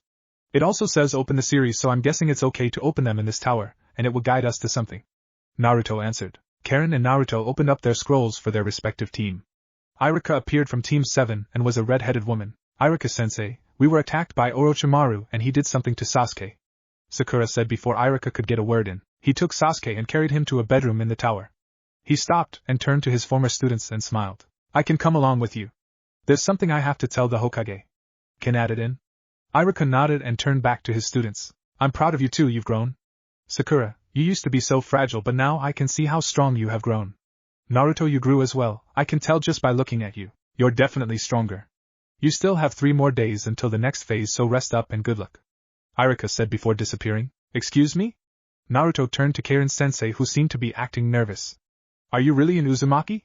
I was informed by my daughter. Naruto's eyes widened. Yes, my name is Naruto Uzumaki. Nice to meet another. I'm Anoka Uzumaki. Would you be so kind as to tell me your mother's name? Anoka said. Kushina Uzumaki. Naruto answered. The son of the princess of Yuzu and the Red Death. I'm honored. I'm just glad to meet more kin. Naruto responded. Well, we can talk later. Karen and Shizuku, let's leave these two. Anoka said. Wait, Shizuka. Didn't you need to speak to me? Naruto said. Shizuka blushed, remembering what she wanted to talk about. We'll have time later, okay? Shizuka said before walking away with her team. I guess we could go check out our rooms. We have a couple days to relax, Sakura-chan. Naruto said. Sure, I need a shower from that damn forest. Hey, how about you help me bathe? Extra team exercise. Sakura teased. Nah, maybe next time. I'm going to check out the tower and see who else is here. Naruto replied with a blush. I was joking, Naruto-kun. We didn't even have a proper date yet. Sakura said, giggling. You're right. I'll set something up this weekend. Sakura squealed and lunged at Naruto, kissing him on the cheek. You're the best. I'll catch you later. Sakura said, leaving a blushing Naruto in place. Naruto shook it off and chuckled. Naruto started to walk around the tower to see if there were any other competitors. He was pretty sure the Sand team was here, but that was because he knew how strong they were. Hey, there you are. Naruto turned around and saw blonde Kumo-nin smirking at him. I was really excited to meet you. Naruto cocked an eyebrow in confusion. Really? Well, I'm Naruto. Yujuto, pleasure to meet you, Naruto-kun. Yujuto responded. Kit, I wasn't able to feel it before, but she's a Jinchuriki/kitten. That hunk of a man is a Jinchuriki just like you. The Bijou told their partners. You're a Jinchuriki? Both blondes said at the same time, amazed. Wow, you're the second one I met. Naruto said. Really? Who's the other one? Yujuto asked. Yeah, I want to know as well. Both blondes turned to see a mint-hair girl flying. Nice to meet you, Naruto-kun, Yujuto-san. My name is Fu and I'm a Jinchuriki as well. I never got to meet others like me. I know, we should all be friends. Yujuto and Naruto were surprised yet again. 4 Jinchurikis. Wow, I'm not sure how to feel about this. Naruto thought and remembered what Fu just suggested. Sure, Fu-chan, I wouldn't mind being friends. What about you, Yudi-chan? Yujuto blushed and smirked. She places her hand on Naruto's cheek, causing him to blush. Sure, Naruto-kun, if it means I get to know you better. Great. We're all friends now. We should go find the other one you mentioned, Naruto-kun. What's his name again? Gaara. Everyone turns to see the Sand Nin approaching them, yawning. I never thought sleep felt so good. Yo, Gaara. Did you hear everything we were talking about? Naruto asked. I did, and it feels weird to find others like me, but I don't sense any hatred coming from any of you. Gaara said. All the others nodded, then Naruto's stomach growled. I guess I'm hungry. How about I show you the best place to eat? Yugito smirked and wrapped her arm around Naruto's. Sure, I'll even allow you to escort me there, Yugito said with a teasing smile. After all, I am a lady. Hearing this, Fu took his other arm and smirked. Right, gentlemen are supposed to escort a lady. Naruto chuckled and began to leave. Are you Naruto? The group turned to an Iwa Nin wearing armor with his right hand tucked into his shirt. The man narrowed his eyes at the group before it softened. I'm Hans. I wanted to thank you for saving my teammate, Kuro Itsuchi, but I never expected you to be a Jinchuriki and with others. Naruto was about to ask how he knew until he felt the chakra of the man. Naruto started to laugh. Wow, another one. Well, you're welcome. I would have done it for anyone. Han nodded. Anyway, I heard you were about to eat, and I'm quite famished myself. Sure, you can come. Naruto cut him off. Hans nodded and the group left towards what Naruto would call the food meant for the gods. Ah, this is relaxing. Who knew the tower had a hot spring? Sakura said, relaxing in the water. I'll say, it's quite nice. Sakura opened her eyes and saw Tamari with a towel over her body. Mind if I join you? Sure. Tamari-san. Was it? That's right, and you're Sakura. The one with the cute blonde for a teammate. Tamari said with a sexy smirk, thinking about the blonde. Yeah, Naruto is amazing. Sakura replied. I'm also interested in learning about him, would that be cool? Samui said, walking in with Kuratsuchi. Tamari and Sakura eyed the girl's chest before having similar thoughts. Big. Tamari was proud of her body, but Sakura's soul left her body. He's strong, I'll tell you that. I fought him in the forest and gotta say I was impressed. Kuratsuchi sat down in the water. Hey Pinky, is he single? Samui and Tamari looked towards Sakura, waiting for an answer. Depends on how you look at it, Sakura said, confusing the other three. Naruto is in the CRA for being part of 2 clans, but the proctor from the second exam determines who gets a chance.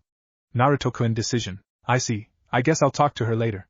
Hopefully she'll be cool with it, Samui said, sitting right next to Sakura. Now tell me about him, Samui insisted. Well, for one, he values everyone he cares about. He even saved my life one time when we went on a mission. Sakura began to explain. Welcome to Ichiraku's ramen, where the food meant for the gods is created, Naruto said.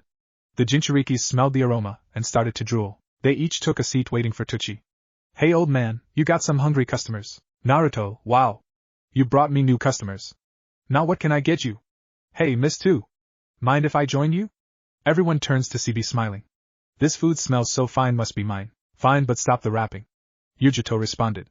B nodded and sat between Naruto and Fu. Now what can I get you? 1 bowl of miso ramen, 2 bowls of shrimp ramen, 5 bowls of vegetable ramen, 7 bowls of chicken ramen, 8 bowls of pork ramen, 9 bowls of the Naruto special. All the Jinchuriki answered. Tucci was doing an impression of a fish before his eyes had dollar signs in them. Wow, Naruto-kun really took a slash for you, even though, excuse my language, a bitch to him, Kuratsuchi said. Sakura looked down in shame. It wasn't my proudest moment. Sasuke is talented, but he has a black hole for a heart. I'll say he's cute, but Naruto has the confidence in him that you would want in a man, Tamari said, and to use his strength for others is honorable and cool. You said his sword was a blur when he killed those Sound Nin. I need to know more, but I also want to fight him for myself, Samui said, rubbing her shoulders. Same here. Hi everyone, mind if we join you? Karen and Shizuka walked in. Karen sat next to Samui and Shizuka sat on the other side. Naruto-kun was impressive when we fought those Sound Nin. I can also tell he was holding back. He's definitely one of the few we should be wary about in this exam, Shizuka said. Karen, if you were to rank us against him, how would our chances be, since you're a censor and you saw him fight? Karen closed her eyes. Well, you and Samui-san might have 40 to 45% chance, but I haven't seen Samui fight. I'm just going by knowledge by Cloud Nin fighting style. Tamari-san uses a fan, and from what I've seen Naruto do, I'll say Tamari-san has 20% unless she has something hidden. Kuratsuchi-san, don't say it. Everyone turned to the Iwa Nin. I fought him. He's a clever one. The whole time he was fighting me, he defended himself, but I could tell he had potential to kill me. When he got mad at the snake that showed up, I felt his ki rising and his chakra was amazing. I'll say my chance is the same as Samui. Karen nodded before continuing. I'll say my chance is 50%. And before you say anything, I'm not being arrogant. We're from the same clan. Our chakra level matches and style might not be so different. I know myself well. I'm not saying no one is weak, but I'm not certain who would win. Everyone stands a chance, it just depends on how the cards are played. 3 days later, all the genin that managed to get both scrolls was lined up with the Jonin sensei, the examiners and the Hokage. Naruto and Karen were eyeing Sasuke. His chakra felt darker than normal. Most of the females were eyeing Naruto with lust, while some of the men wanted to fight him. Few believed he was a dead last, while others wanted a challenge. What was weird was that there was a few extra people here like Tsunade and Shizen. Welcome and congratulations on passing the second stage. Now turn your attention to the Hokage, Anko said, stepping back. Allow me to explain the exam's true purpose. This exam is to show the village's true potential to the world. If the village shows strength, we receive more missions. We also use these exams to create new relationships with potential allies and form alliances, as well as showing our strength to our enemies, keeping them from attacking. Sandame-sama, I'll explain the next part of the exam. Hate said, stepping forward. The next stage will be 1 versus 1. Originally, we were going to give you a month, but we didn't suspect many of you to pass, so we will eliminate some of you with a preliminary round. Daimyo and other important people will arrive, so only the strong will be allowed to move on. Hate said before coughing a bit. Now before we start, could those who feel well or anyone not up to it, feel free to drop out. We will begin the match immediately after. I give up. Kabuto said, raising his hand. Naruto, Karen and Yugito narrowed their eyes at him suspiciously. They figured he was up to something since his chakra level was still high, and he didn't have a scratch on him. Alongside Kabuto, Fu's 2 teammates gave up as well and left. Alright, now pay attention to the board. Everyone who doesn't see their name, please move to the balcony, Hate instructed. Everyone waited to see who would be the first to fight when the names appeared. Naruto smirked and turned to his fellow Uzumaki, who was smiling. Well, good luck Karen-chan, show everyone what an Uzumaki is made of. Naruto said, you can count on it. Karen said before turning to her opponent, as everyone else proceeded to the balcony leaving her, and a Jinchuriki, on the board. Karen Uzumaki versus Hans of IWA. Everyone headed to the balcony except Karen and Han. Naruto leaned on the rail and Yugao stood behind him, arms folded. Kakashi stood next to her with Sasuke in front of him. Sakura stood between her 2 male teammates but closer to the blonde. Kakashi turned to Yugao with a confused gaze. Aren't you going to stand next to Tenten? Yugao didn't look at him because she was focused on Karen's sword. Why would I do that? Well, she's your student, isn't she? Tenten overheard the conversation, and looked at the Cyclops Jonin. What? I don't know her. Kakashi's eyes widened and turned to Yugao, narrowing his eyes. Where is your student? Did they make it? He turned to Karen and came up with a conclusion. I see, it's her. Not sure how you train someone from another village, but I look forward to seeing her fare against Sasuke. Are we late? Everyone turned to Tsunade and Shizen walking in, Tsunade standing between Kakashi and Yugao behind Sakura. Shizen gave Naruto a wink and stood behind Ino, who was standing on Naruto's right side. Tsunade-sama? When did you get here? A few months ago. I see, so why are you here? I doubt you're interested in seeing Genin fight. I wanted to see my student perform. Tsunade answered. And before you answer, I'm not telling you. Tsunade turned to see Anko walking behind Hinata but eyeing her nervously. By the way, Naruto-chan, I have something to tell you later about what Anko did. Alright. Naruto said, turning to the snake mistress, who looked nervous. Karen and Han stood across from each other, while Hate was between them. Now the first match of the Chunin exam will begin. The match is over when one of you forfeit or I say it's over, you may begin. Karen smirked. I can tell you're strong. From what I can see, you have that furnace on your back that connects to your armor. Does it heat it to a certain degree, make you hot to touch? Good analysis. But I doubt just looking at me gave you that assumption. Han responded. You would be correct. I can sense chakra and the type of chakra of an individual. You feel hot and wet. Boil release and also I see. I'm fighting 2 opponents, Karen said, narrowing her eyes. Han smirked under his mask. I see you know my secret. But you don't seem worried. True, but against an opponent like you. Karen took off her glasses and grabbed the hilt of the sword. I might have to try a little harder. Sasuke scoffed, and narrowed his eyes. That's stupid. Why did she take off her glasses? She put herself at a disadvantage and now she can't see, Sasuke said, thinking he knew everything. Samui, Shizuka, Kuratsuchi and Kin looked at him disappointedly like they knew something. Is that what you think? Sasuke turned to Yugao. Because you would be wrong. And who are you? Yugao narrowed her eyes at the Uchiha and turned to Kakashi. Senpai, you need to teach your students some respect. Kakashi shrugged his shoulders. What did you mean by that, Yugao-sensei? Sakura asked. Naruto-kun, why don't you answer? Yugao said. I doubt Naruto would know if Sasuke didn't. Kakashi said, downplaying his student. Reverse sight. Naruto answered. She got rid of her eyesight and increased her other senses. I assume mostly her touch and hearing. Along with her sensing abilities, she most likely has 360-degree vision. She's aware of everything and everyone in this room. Please, like you, know anything dead last. You probably made all that up. Kiba said arrogantly. Kurenai-san, you need to teach your students some respect. Yugao said before turning to Kiba. And you Inuzuka. You need to stop trying to make Naruto look like a fool. Well, he is the D-last. Kiba retorted but flinched when Yugao glared at him. Really? Because it's funny how he got the right answer. Yugao said, surprising Kakashi, Sasuke and Kiba. How did you know that, Naruto-kun? Ino asked. Because I know the technique but with different conditions. Naruto answered. Naruto don't lie. Hush, Hataki team, the match is about to start. Naruto said, cutting Kakashi off. Karen charged Han with a horizontal slash from her sword but Han blocked it with his armor.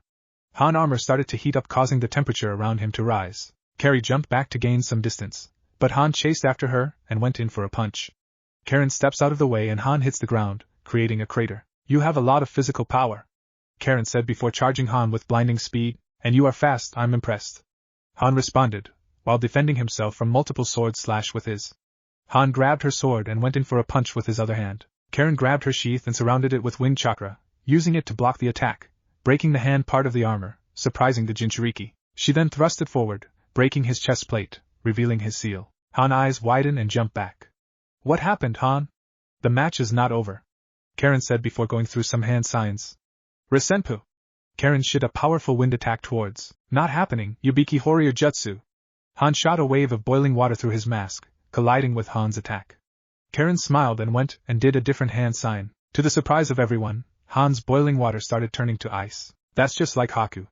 Naruto commented. I guess you didn't know. Naruto turned to see Hanka approaching him. My husband was from the Yuki clan. I settled in Kiri before the war broke out. My husband stayed behind when we were being hunted by Hunter Nin. Although I told her to hide it. I see, thanks for the info, Nei-chan. Naruto said. Anoka chuckled and patted Naruto's head. You really are adorable. Nei-san, huh? I always wanted a little brother. Anoka responded. Excuse me, but who are you? Kakashi asked. Hanaka turned to the one-eyed Jonin.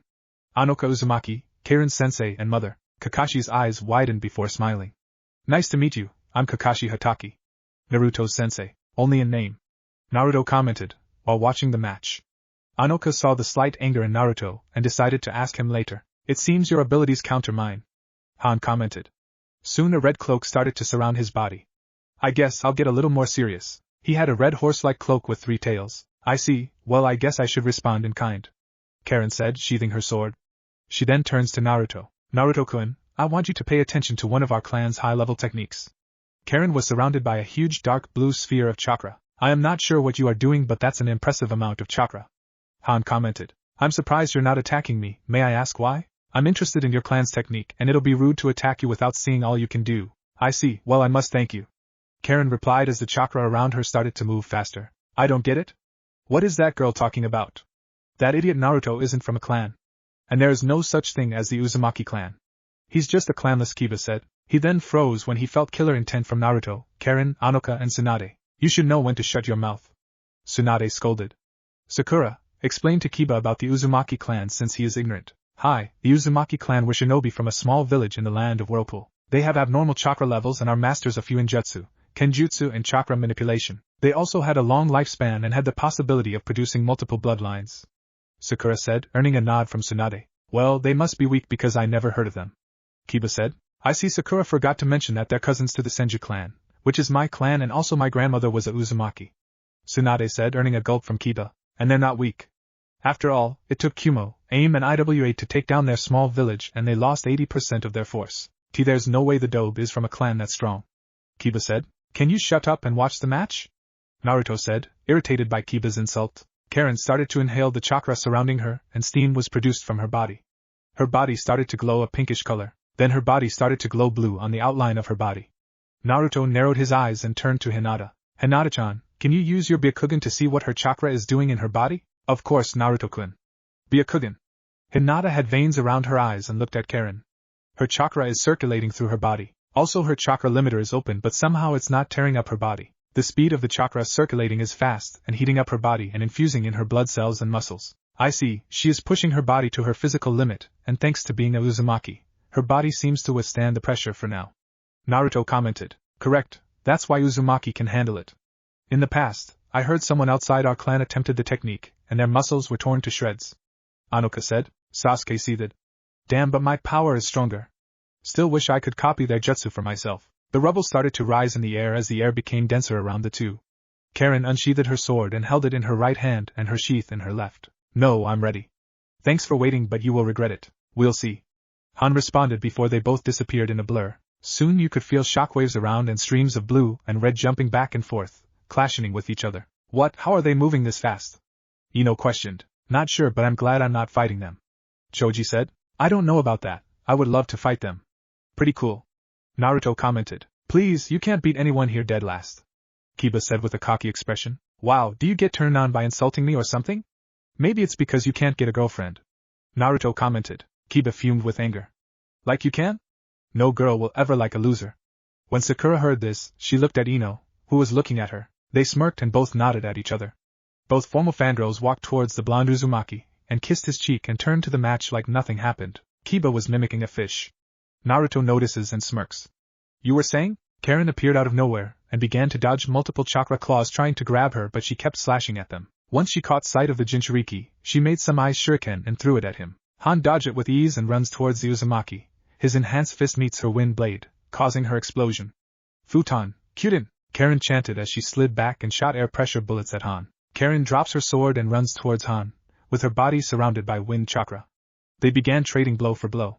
Destroying the floor, Karen palmed Han's helmet, destroying it.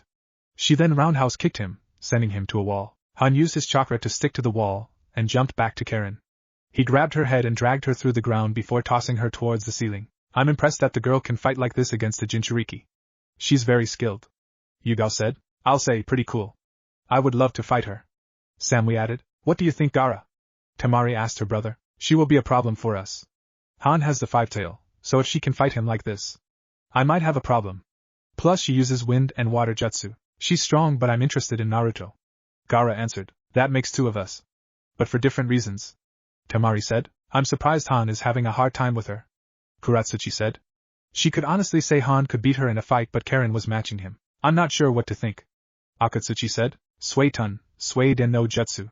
Karen shot water bullets towards Han. Han ran through it like nothing, but he didn't notice Karen took out a seal tag. Once Han was in range, chakra chains erupted from Karen's body and wrapped around Han, pulling him forward. What? Was all Han could say when his Biju chakra was receding in his body. Karen met him halfway and placed a suppressing seal tag on his stomach. Han's eyes widened before he passed out. Karen grabbed him and sat him down gently. Hate approached the two before raising his hand towards Karen. Han is unable to continue. Karen Uzumaki is the winner. Karen nodded and put on her glasses before walking up the stairs to Shizuka and Anoka. She saw Naruto and smirked. So, what did you think? Naruto returned the smirk with a cheesy smile. That was impressive. I can tell you worked hard, and to fight someone like Han. Naruto-kun is right, you did well. Anoka commented. Great work, Karen-san. Shizuka said. Naruto-kun. The group turned to Sakura and saw her pouting at the screen. Naruto's eyes widened. It was his turn to fight, but who his opponent was took him by surprise. Naruto Uzumaki vs. Sasuke Uchiha. Naruto turned to Sasuke and saw him giving him an evil smirk. Hiruzen turned to the two and sighed. In the event when two teammates are matched against each other, it would be up to them if they want to fight, and they will not be disqualified. But if they do fight, the same rules as the other fights will apply. I'll let the team decide. Naruto said calmly. Of course we fight. We both know you've been itching to fight me for a while. Sasuke said. You're wrong. I used to want to fight you when you were a friend, but you changed. Now you're just another opponent I have to get past. Naruto said. Naruto, you are not ready to face Sasuke. You should forfeit and try again next year. Kakashi said. Naruto ignored him. Naruto-kun. Naruto turned to Yugao. It's time. Show everyone what you can do. You can and will beat him. You have something he doesn't drive, something to protect and support. Yugao, don't encourage him. He will get hurt. Kakashi said. Naruto took out his sword and handed it to Yugao. Can you hold this for me? Yugao nodded and took his sword. Naruto jumped down and soon Sasuke followed. Ah man, Naruto was the one opponent I wanted to fight. Choji said while eating some chips. Damn, it looks like Sasuke is going to move forward. There's no way that loser can beat the Rookie of the Year. Kiba said. Please, you two can't beat Naruto-kun. Ino said, surprising Choji and Kiba. How can you say that? Naruto was the dead last in the academy. Kiba said. Because that was the academy. The group turns to Sakura. What happened in the academy doesn't matter, especially since it was about a year ago. Training exists for a reason, and Naruto-kun has beaten two Jonin-level opponents since then. Haku and Kisuka, my OC. So don't think because he was the dead last in the academy, he will remain the weakest forever. Why are you two defending him and not cheering for Sasuke? Fuck Sasuke. Both Sakura and Ino said, surprising most people who knew they were his fangirls.